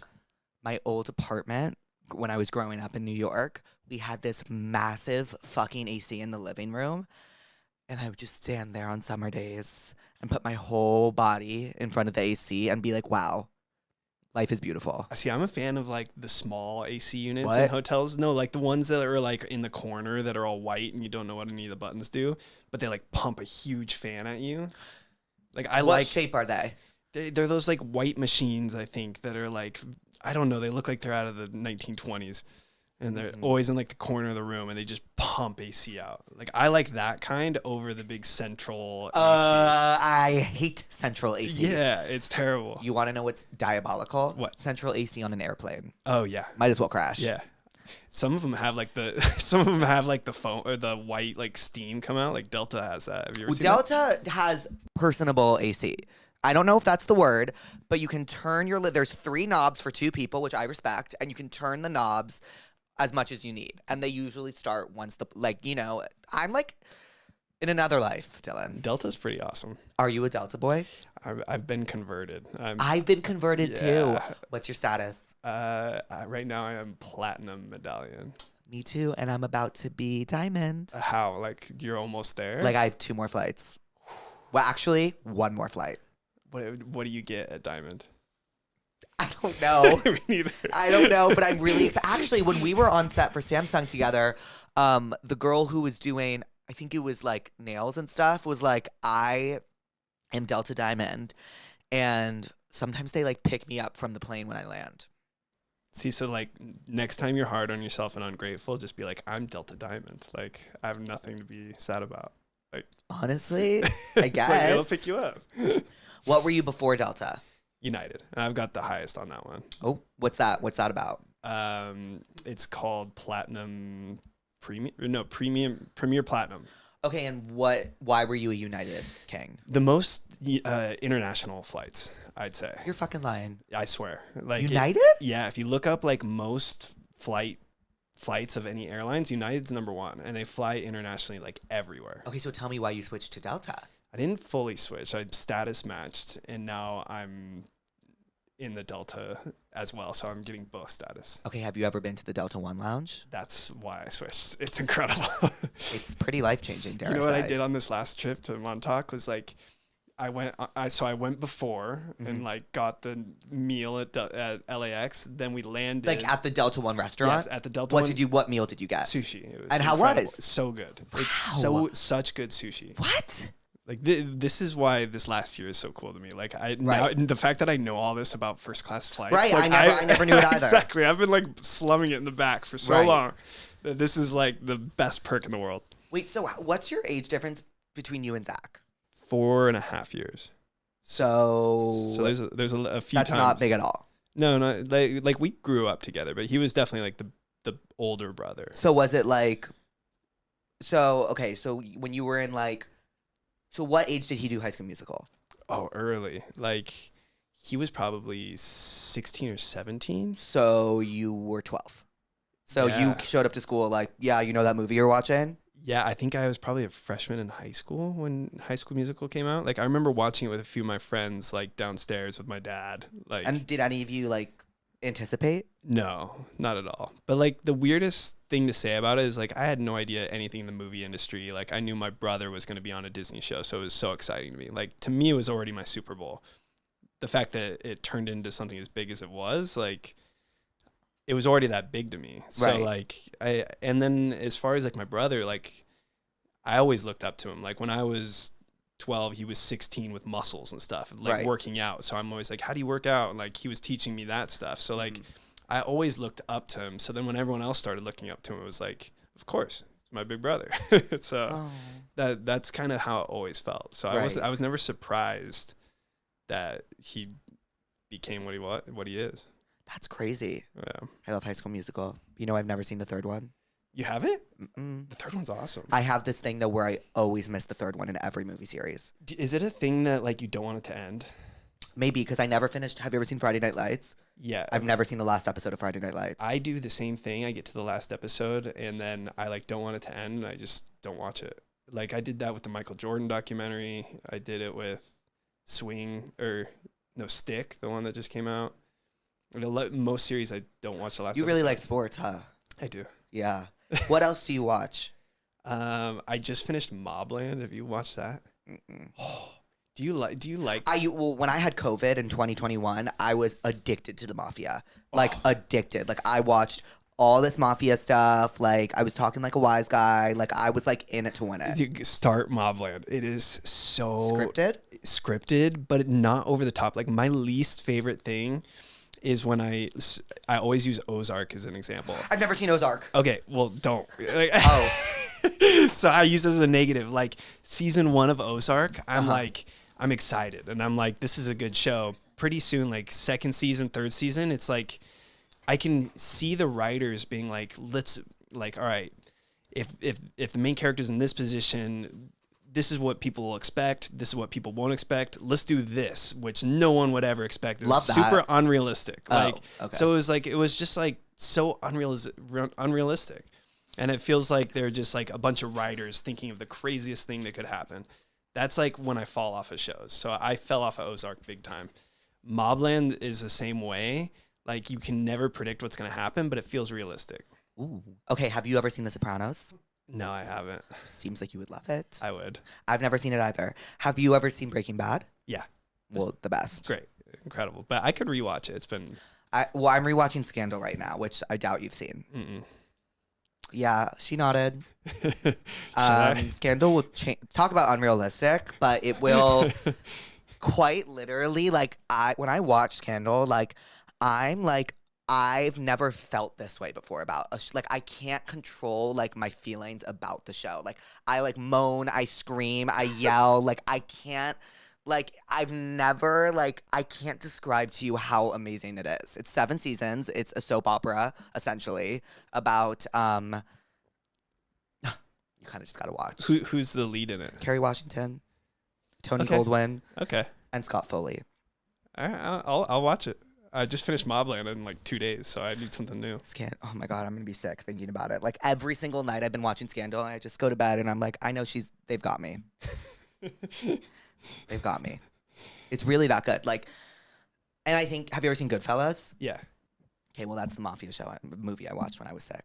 What's your genre of things to watch? Are you like a feel good, or do you like you want like anxiety right before bed? I just want to like be like, oh my God, I wasn't expecting that. Okay, watch Mobland. That's my pitch. Or Ozark. No, Ozark's stupid. What? It's stupid. Said no one ever, It's so literally. It, like season 1's good. I'll give it that. Okay, have you seen Weapons yet? No, Okay, well, the girl from Ozark's in Weapons. So. I haven't. I feel like you've listed like 6 that I haven't watched, and now I'm questioning myself. No, I just have a lot of time on my hands. I watched Escape from Dannemora. Did you watch that one? I didn't know that existed. What is that? Did you watch Severance? Well, of course. Okay, so same director. It's Ben Stiller directed this escape from prison that's like based on a true story. Have you ever seen Prison Break? Yeah. I've never seen Prison Break. Maybe I should dive in. It was so good. Apparently, people really love it. The OG seasons, again, it fell off a little bit. That's what I've heard. The first 2 seasons are so fun. Okay, maybe I'll give it a shot. Dylan, what are you therapist about today?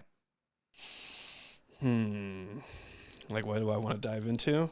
No, like, what are you angry about? What am I angry about? My back spasm. It's still thrown out? It's like getting better, but yeah, I just went through this little phase of injuries that's really been frustrating me. What other injuries? I got vertigo for the first time. Have you ever had vertigo? What is that?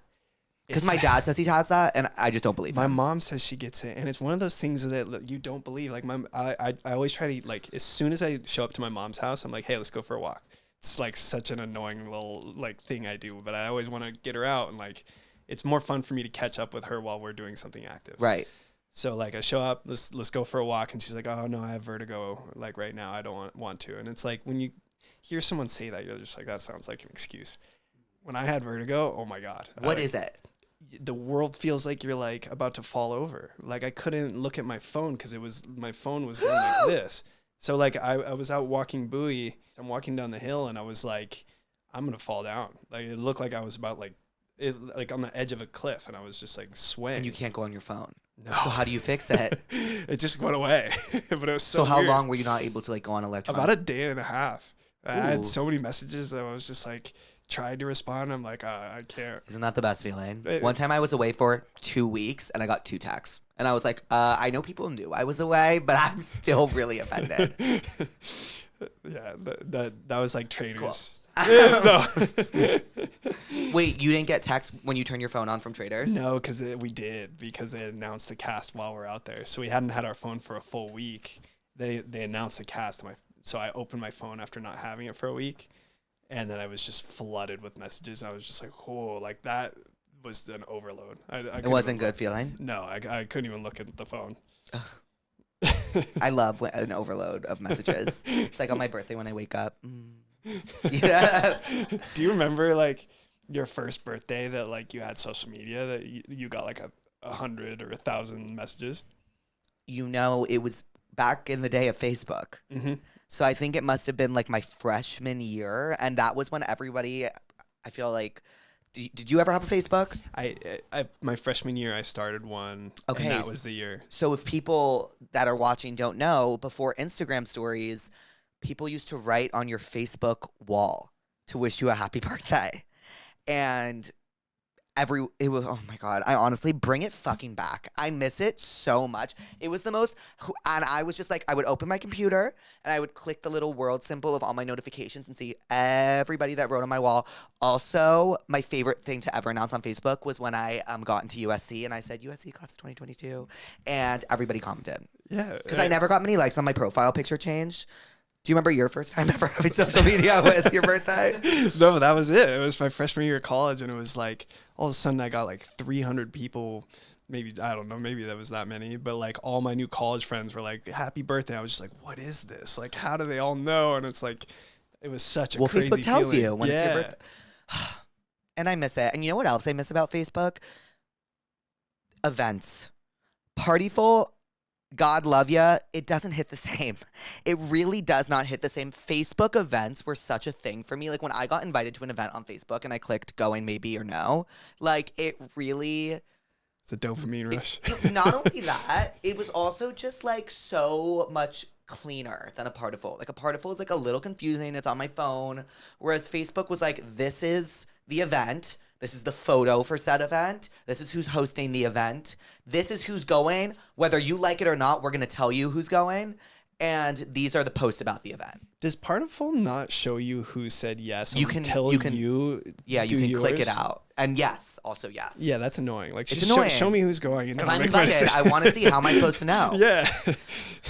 God, I really do miss that about Facebook. But everything else I don't really care for. Facebook became like, Yeah, I honestly never used Facebook that much. I was so you had 300 people right on your wall for your birthday? I was MySpace. Like, Whoa. yeah, I was MySpace. So what was that like about? Oh, MySpace was awesome. What was it like? How did you celebrate birthdays on MySpace? I don't remember that, but you had a top 10, so you had to rank your top 10 friends, and like Awesome. you would move them around. It was a lot, and then you always had a song, like whatever song was you put that on your profile, and like sometimes people would find like this awesome hidden song and put it on, and they were like, oh, that kid's cool.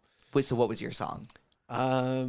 Gosh, which one? I think I always like Afro beats, and I think I probably had like a Afro beat one. One of them was. I'll have to double check.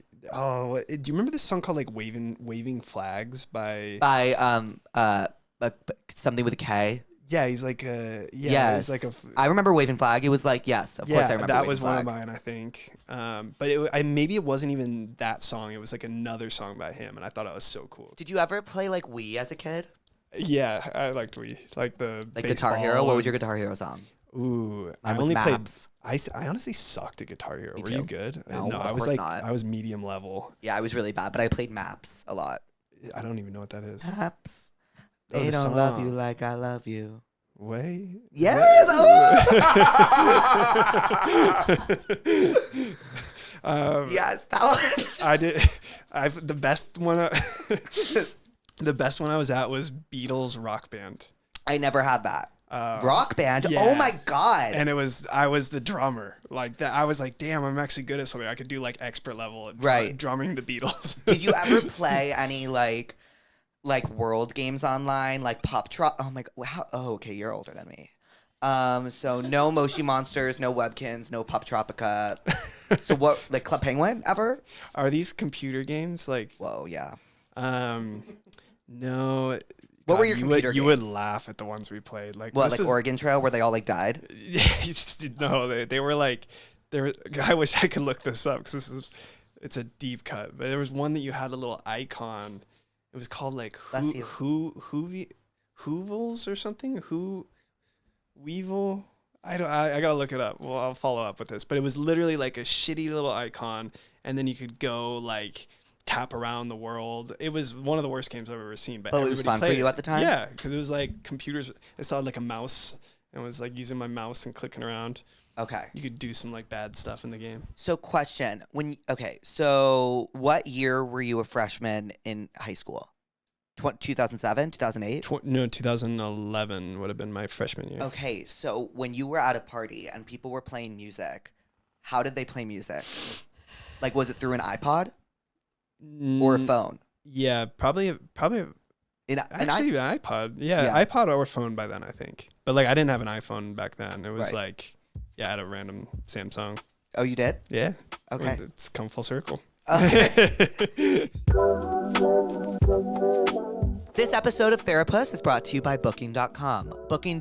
Yeah. Oh, I guess Labor Day has just passed. So I hope you guys used Booking.com to book your vacation if you went on one. But as you know, vacations do not end with Labor Day. We have a bunch of different breaks coming up. If you're in college, fall break is coming up. We're about to be in fall, so winter break will be coming up, and booking vacations has never been easier than with Booking.com. If you're going with a big group, they make it really easy to put in what everyone needs and find a room that matches it. So like when I was on tour, I always say this, everyone on the crew, and we would all be like, okay, well, I want a tub, I want walking distance, I want a terrace, and we'd put it all in and we'd find one hotel that has everything. Sometimes the hardest part of planning is figuring out where you're staying because it's such a to-do, and Booking.com just makes it so easy. You can also get a vacation house, a rental, or an apartment, like whatever, or a rental car, literally whatever you need to make your vacation good and like feel confident in your vacation like booking.com has. It really is just the easiest way to plan a trip, a solo trip, a group trip. Like you just know that like you are getting exactly what you want because they like you put in everything that you need. Even on tour, like we would show up to a city, I always say this, but like we wouldn't have a place to stay. I wouldn't be stressed, even though it's something that I would usually always stress about, because Matt would just use booking.com and put in, and I know I would get exactly what I need because he would know what I would want or what Louise would want or what Manny would want or what he would want, and we would find the perfect place because booking.com just like would sort through all of our preferences and find it. Find exactly what you're booking for on booking.com. Yeah. So when did you start going to parties? Oh, okay. Wait, so should I answer my high school freshman year? Yeah. What was your Okay. high school freshman year? My high school freshman year would have been 2006. What? Yeah, because I graduated 2010.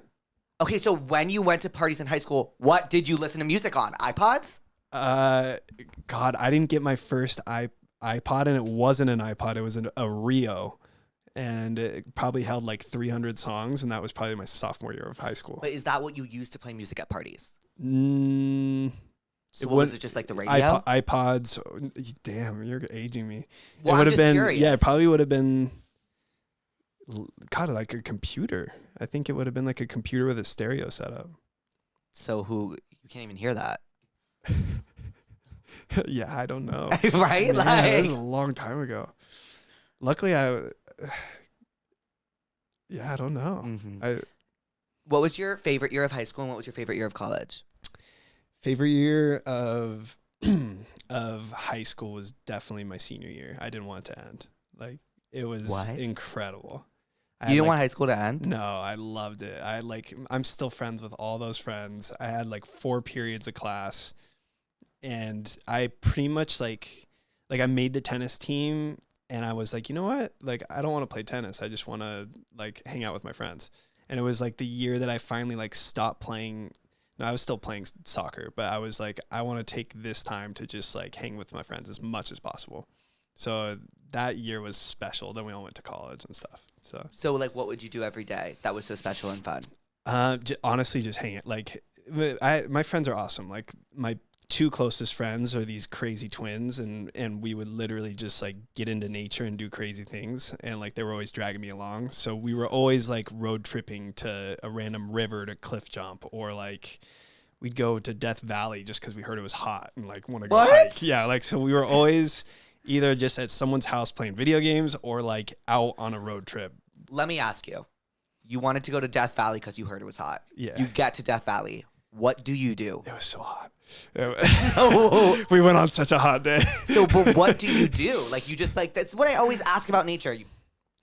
So Like, you just look around, okay, I'm here. So the first thing we did was we went to the thermometer that they have, which is like shows you how hot it was, and it was like the hottest day they've had in like 3 years. It was like 120 or something. So you look at the thermometer, cool. Yeah. So then we went to like the local place to like see what's around. They said there was a water hole that you could go and jump into, but you had to hike like 2 miles. So we were all super nervous because we're like, we don't know the trail. We need our water on us. And we ended up finding this water hole, jumped in. Then we had to drive out. And there's a cool dune that we stopped by. We all ran down the dune. Sand dune. And are you like, yay? Yeah. What? I do remember though that the car was overheating because it was so hot. Yeah. And this is like our first car, so they're So not no great. AC. You no AC, but Tears. I was pissed that we did have AC, but it was like it wasn't working. A car was overheating, like some red light popped up.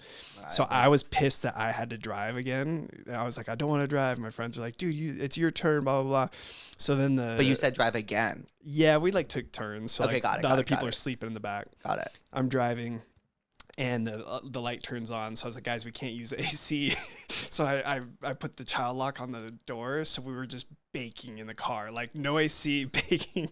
And they're all yelling at me, but I was being a petty, like I was like, no, we can't use AC. I don't know. It was bad, but we're all sweating in a car, dying together. That's the kind of Wait, random stuff. I don't. So what was the point of the child lock? Just to torture them? Yeah, to torture them because But for then it's making me drive. torturing yourself too. It was. My shirt was off. I'm sweating in the front seat. It was bad. How does it feel to be able to take your shirt off and be like, I look good? Like, how does that feel for you?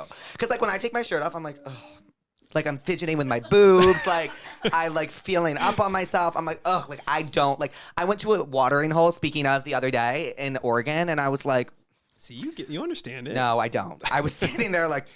But like I was like fidgeting with my breasts, and I was like, when I was with my friend who's like ripped, and I was like, what does that feel like? Are you just like, yeah? I think I don't think about it that way. I don't think like, oh, I look good right now, but I think about how good it feels. Like I love being shirtless. It's such a good feeling. Like you feel the sun on you. I'm no longer constricted by my sleeves. It's such a good feeling. So yeah. I'm not really thinking about what I look like. I'm more like, as soon as I get the chance, I'm like, oh, freedom. And I just take it off. I gotta get back to the gym. Like, wow. Can you imagine? Right? Like, can you imagine just being like, shirt off, my life, like, yay, sun on my body, and I look good. And I know you're thinking about that you look good. Don't play with it. I'm not. Most of the times I'm like disheveled walking buoy, but I'm still shirtless, like enjoying life. Okay. One day that will be me. It will. Maybe without a dog, but one, because we can hold ourselves accountable, just like the journal. Like, did you work out today? And we'll do the date. Obsessed. I love that energy from you. All right, let's do it. How much water do you drink a day? So much. I love these things. Like, I drink them all day. It's really? Like, yeah, it's like a little like. You don't get bored of the water? Oh, I know. I put stuff in it. Like I do like BCAAs or ECAs. Ooh, that sounds like cancerous. No, it's good. It's like building blocks of protein. So, but it makes it taste good, and then I can drink it all day. Okay. If it was water, I'd get so sick of it. That's what I'm saying. Yeah. So you ever have like an Ultima? Yeah, those are good. The hydration packs? Yeah. Yeah, those are good. And you put that in the whole thing? Yeah, I'll put it in the whole thing. Just one with packet ice. for that whole thing? I'd probably mix it with some BCAAs and then... Okay. BCAAs. I'll send you the link. Got it. Okay, do you want to get into the tell me what's wrongs? Oh, wait, you didn't say favorite year. So going back to favorite year of high school. Now you holding me accountable. And favorite year of college. What was your peak of both of those? Okay, well, you didn't tell me your favorite year of college. No, I haven't.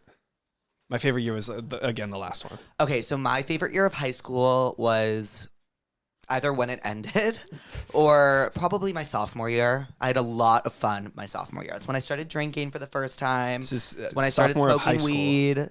Like, I was like, I am that girl. I got my braces off. Like, I was like... You smoked weed your sophomore year of high school? Yes, I got my first fake ID. Like... Whoa, in high school you got a fake ID? Yes, I was 15. Did it work? Yeah, it worked at this one place around the... I don't want to, like, dox the place if other people are still going there, but it was a Japanese restaurant. And one time, that summer going into, I want to say it was my junior year, so I just started drinking that year. My parents were like, okay, like, we're kind of chill with it. I went to this place, and I got 3 Long Island iced teas. And I got super drunk and broke my wrist. What? You started early. Like, right? I was doing all that stuff really? in college. I thought I started late. No, I was doing that stuff in college. Oh, wow. Like, I was still afraid my fake ID wouldn't work in college. Well, you got to make sure it scans. It did scan. Of course. But I never tried it, like, at bars. Like, I had, like, a CVS that I went to get all the alcohol for the dorm and stuff like that. But I wouldn't... You used your ID at CVS? Yeah. Okay, so, no, that's bold. CVS is, like, strict about IDs. We would have certain places we would go and pick up our stuff, and they would know. But it, like, was never that serious. And, like, I used my fake ID mostly to, like... Because restaurants in New York...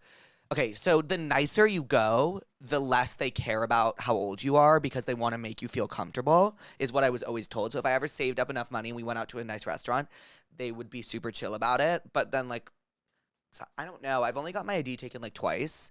Only twice? So you had 3 of them? I had 1, 2, 4. I had 4 Holy IDs. shit. Well, I had 2 sets of them, but 4, yes. And I remember, when did I would use it mostly to buy, like, in high school, I eventually just started using it to buy, like, Juul pods. Because that was like back in the day when like jewels were really like And new was that- and awesome. Did you have to be 18 to buy them? Yes. But that's when they had mint and mango. And like, I know because you're like super in shape and healthy that you never got down like that with them. But like, they were really important to the culture and to me personally. And like, they looked like a hard drive. And like, back in the day, like teachers didn't used to catch on. They had no idea. So like, you could run to the bathroom at school and just jewel. And like, literally, there was nothing to tell anybody that you were doing it. It honestly, maybe senior year was my favorite year of high school because that of the was jewels? so fun. I'd be like, I want a jewel, and I would go to the bathroom and jewel, and I'd be like, but I'm also in high school, like, you know what I mean? Like, How often were you running to the bathroom? all the time. Yeah. I would practice like. I'm like not judging myself because I was 17, 18 at the time, but I would practice like my vape ghost hits. Yeah. And so No, like wait, don't you have to hold it you in? go, as you long breathe as it out a you little can? and then you breathe it in. And so I would go to the bathroom and like practice it. And I have so many videos on my phone of me doing it. And there was the bathroom downstairs in the basement of my high school had like the best air circulation. So like that's where I would get the best hits. And like one time I dropped my jewel on the ground and a teacher picked it up for me and was like, here you go. Because they had no idea. Wow. And I was like, See, You know? when I was in high school, jewels weren't a thing yet. Like It was just cigarettes? Yeah, no weed, but people would try to get away with smoking weed indoors, and they would always get caught. well, that Yeah. feels Yeah, just unlikely to work. yeah, it was. Okay, so and my favorite year of college, freshman year. Really? It was the first half was miserable, and the second half was just. I could see I that. went out. I used to go out. I feel like I've said this a million times. Wednesday, Thursday, Friday, Saturday, sometimes Sunday, and it was just the most fun I've ever had in my life. Yeah. And then honestly, senior year was really fun too. But I think I maybe had an alcohol problem then because I was blacking out all the time. So I didn't have a senior year. I graduated college in 3, but Oh. my third year was my senior year, and that was awesome because it was, again, I had like no classes. I was like, I needed to go to school, so I had like maybe 2 real classes a quarter, and then I did bull riding, welding, bowling. Hold on. I did like fun stuff. Bull riding? Yeah, I was in the rodeo. It was so like, yeah, it was so fun. Do you have videos? I have one. It's shot on like a potato phone, but it's sick. It was like someone from the audience got it. I had like a 5-second ride on like a steer. And you fall. Yeah, I fall. And I won the first day, so I thought I got the belt buckle, but then someone beat me the second day. But like a half Bull second. riding. Where'd you go to college again? Cal Poly slow. Okay. I did not know that was an elective offered. It was probably only at my college, a few others. I think maybe I enjoyed actually my senior year the most because I was working at the time, so I had money to spend. Yeah. And like I never had money like that to spend before. So like I could go out to dinners. I could like treat myself to like I could buy drinks that I wouldn't like. I used to like bamboozle my friends to buy me drinks at a bar because I wouldn't have enough money to do so. And I could finally like buy my own drinks at the bar. Like I could like pay for like stuff. Like it was nice. Like I had my own money. Well, here's a question, because I've noticed some of the younger generation doesn't like. It wasn't a big deal for them to get their license. Was that you? Like, did you get your license earlier, or were you just like, I don't need it? Did you not get your license? Oh my God, I do not understand you. Like, I literally, like, you're talking about best moments. The day I got my license was like freedom. I don't know how to drive. Do you not have a license now? Get out of here. You Uber everywhere? Get out of here. 3 to 4 times a day. No way. Yes, and I know the drivers by name. They always come, hey. I do not understand you. Like, I can't. Can you teach me how to drive? Yeah, absolutely. We'll get a stick shift for you. So No, you I can't don't. text and drive. So what car do you have now? I have a Toyota, a 4Runner. Okay, is that stick shift? It's not. So can I learn how to drive in your Toyota? Yeah, it would actually be pretty easy. It's got like auto steering. Okay, so and where do we stuff. start driving? We could do it right now. Don't play with me. I also have my big Sprinter van with me right now. Wait, where would you take? Like, where would we like? Would we have to go to a parking lot, or what would we do? Is this really truly like your first time driving? I drove around a parking lot once. Oh my God, we got it. Like, let's like make a day of this. Like, Should we actually? Yeah, and what we can like train you up like 2 sessions, and then take you to the DMV and then see what happens. Okay, I'm game. I'm so down for this. Are you really? Yeah. Are you around 12 August? Yeah. Okay, me Well, too, I'm yeah. Dancing with the Stars. We'll do it during that. We didn't even talk about DWTS. So sometimes This I is overdue. speak and I want to kill myself. We've had too much to catch up on. But we been have. about This has 2 been weeks so since we saw each lovely. other. And by the way, it's not ending anytime soon, so don't get too comfortable leaving. So tell me about Dancing with the Stars. How excited are you? Are you a dancer by nature? What's the vibe? I am so not a dancer by nature. I've never performed and I've never danced in public. Like maybe dance in public at like a bar being goofy. I've never Maybe danced at a bar being yeah, goofy? like I love dancing, but it takes a lot for me to do it. Like To be honest, I can't imagine you dancing. yeah, it's true. It's true. Like I can do it at a wedding and when I'm like lit or something and like I stop caring what people think about me. Like I love that feeling. I wish I could do it more. So like when this opportunity came, I'm like maybe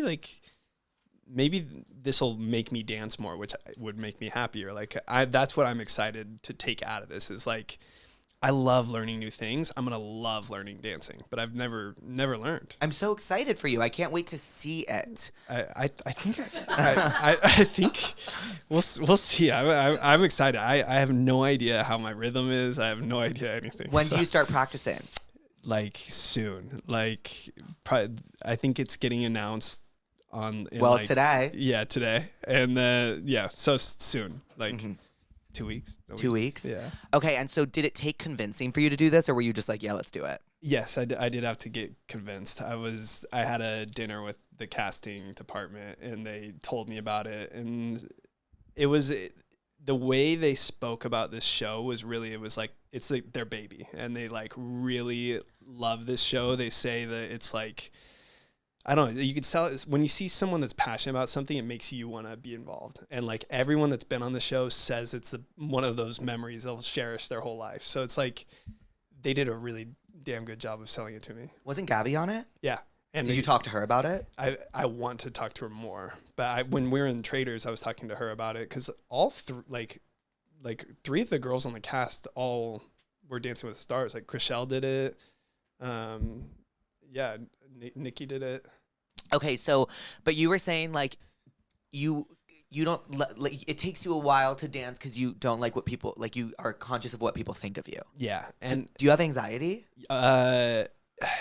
no, I think it's because my whole life, like Zach's been famous, and I never wanted to like mess up his career and stuff like that. So I think that's something that like I've been hyper aware of how I present myself and stuff like that from a young age. So then Right. I think maybe that's part of it. And then also it's like, I love learning sports, but I've never learned dance. So like, if you've never learned tennis, you're not going to go play tennis with a bunch of people. So that's kind of how I've always thought about dance. It's like, I don't know how to dance. I don't want to jump into something I don't know how to do really. Mm-hmm. Does that make sense? But you are. I am. But hopefully I'll learn. So I'm so excited for you. I am too. I feel like you'll make it far. We can hope. So you ready to get into the Tell Me What's Wrongs? Let's do it. You guys submitted these Tell Me What's Wrongs, and they are Bumble themed and sponsored by Bumble. They are all about dating life, so thank you, Bumble, for sponsoring these Tell Me What's Wrongs. My long-distance boyfriend, who I low-key didn't like, dumped me 2 weeks ago, and I haven't cried at all. Good for you. I downloaded Bumble the next day, went on a date last night, and it was the best date I've ever been on in my life. Am I the worst person ever for not feeling sad about the breakup at all and feeling totally fine with moving on ASAP? Not at all. Good for her. Right? She was in a relationship. Yeah, I feel like it's fine. Yeah, she broke up. Didn't feel anything when she broke up. That's a good sign you didn't really like the relationship. When's the last time you cried? Ooh. I've been on a little good stretch. Probably a month or so. Okay, so I cried for the first time recently, well, I wasn't sobbing, but I was crying when my friends left. But the last time I sobbed, cried uncontrollable, guess how long? A year? 2019. Wow, you saved the date. Yeah, because I remember. Oh. It's outside of Macaroni Republic. What happened? I have a bunch of different macaronis. Basically, this guy I had a crush on was with someone else, and I was really fucked up. beyond words fucked up, and I was just like sobbing. Yeah. And then I was like, ooh, that felt good, and I haven't done it since. It does feel incredible. Right? You cried a month ago? I don't know. Now that I think about it, Yes, you know. I've been pretty happy this year. It's been a good year. Love that. What's your star sign? I'm a Aquarius. Okay. So you're a partier. Yeah, Aquarius is like the best sign by far. I love it. Okay. It is. Why do you say that? Because you're one? Yeah, well, they don't, like, I swear, like, everyone's like, oh, you're a Sagittarius or a Pisces. You got to be careful. It's like, I get Pisces energy from you. Really? Well, I'm a Pisces moon. And I literally feel so vindicated right now, but continue. Yeah, I'm an Aquarius. But, like, every time you're in Aquarius, it's like, oh, you're, like, super independent. You're very intellectual. It's like all these, like, good things. It's like, oh, you're loyal. It's like, I swear, all Aquarius stuff is positive. Yeah, I've never really met an Aquarius I didn't like. Have you best. ever been in a long distance relationship? Speaking back to this girl's question. Yeah. You have? Yeah. Oh, was she? So she was in a long And distance. she hated it. She hated him. Yeah, she did. Long distance is very tough. I was in. So I how was do you in one make for a long time. distance work when you were? Because you're still with the person that you were in long distance Yeah. with. So the best part of a long distance relationship is when you do see each other. It's like you can, like, it's like a date night. Like if let's say you're living with someone, you might not have a date night for months because it's like you're living with them and it's like so casual and normal. You see them every day. When you're in a long-term relationship or long distance, you see them once a month. So it's like that month you're like, all right, we're going to the farmer's market. We're going to go hike. We're going to go out to dinner. And You and the outdoors. Like, I can't. What about, we'll watch TV. We'll lay in bed and scroll. You got 2 nights. You got to make it up. Like, you got to make the most of it. And But I like, for how hard a long distance relationship is, it's like there's some awesome parts of it. okay, let me ask you something. If you couldn't do these outdoors activity, if you couldn't do these outdoor activities with like not shirtless, like you had to wear a shirt, would you enjoy them as much? No, absolutely not. Exactly. Exactly. That's the best part of being outdoors, though, is if you're in a remote hike, no one's going to be judging you. Like, you have your shirt off, no one will think twice about it. You're going to see 6 people. I love how you think about that. I judge me. So this guy and I had a 4-month-long situationship. We just ended things, and this is the most a breakup has ever hurt me, even though we never dated. How do I get over him? Have you ever had a situationship? Is that a situationship or a break? They were in a relationship and they broke They up. were in a situationship for 4 months. Okay. They were in a situationship. Like they were never like, we're dating. Yeah, so it's not, even if it's a situationship, it sounds like they were emotionally involved. So then, yeah, it's totally normal to feel like shit after a 4-month situationship. Okay, have you ever broken up with someone before? Yeah. Have you ever been broken up with, like situationship or whatever? No, I think it was probably mutual or it was me. But yeah, like it sucks. That's a low point when you're newly single. Like I feel for that person. Have you ever ghosted someone? No, I don't think I would do that. Okay. I'm 23 and I've never had a boyfriend. I feel like that's a red flag and I'm not sure what to do. I'm talking to this guy and it's getting a little serious and I'm scared I'm just a walking red flag if I don't have as much experience as him. Oh, that's cute. I know. I don't think that's a red it's flag not a red flag at all. That's a green flag. I've never had a boyfriend. And everybody who watches this knows that because I talk about it every episode, but you're not alone, okay? You've just been in like a year-long situationship. Not even that, Dylan. Not even that. I think I have attachment problems. Yeah, I was talking to this with my agent the other day. I think like some people have issues like being vulnerable with new people. I can't be vulnerable at all with anyone. Yeah. I can be vulnerable online because it's like I can like post it and put my phone down. Yeah. No, it's tough. It's very tough. I think that's when you really get to know someone. That's like the best part of a relationship is they understand you. You're like can be fully yourself, but that's so hard to find in your middle age. The most vulnerable I can be is like when I'm speaking about how anxious I am. What's your sign? Want to guess? Leo? No. Why you guess Leo? I don't know. It's a 1 in 12 chance. Are you Pisces? No. My best friend's a Pisces. No. Okay. Let me actually try to guess. Okay, you have one more guess. Okay. I feel like you don't get more than 3. Let's go with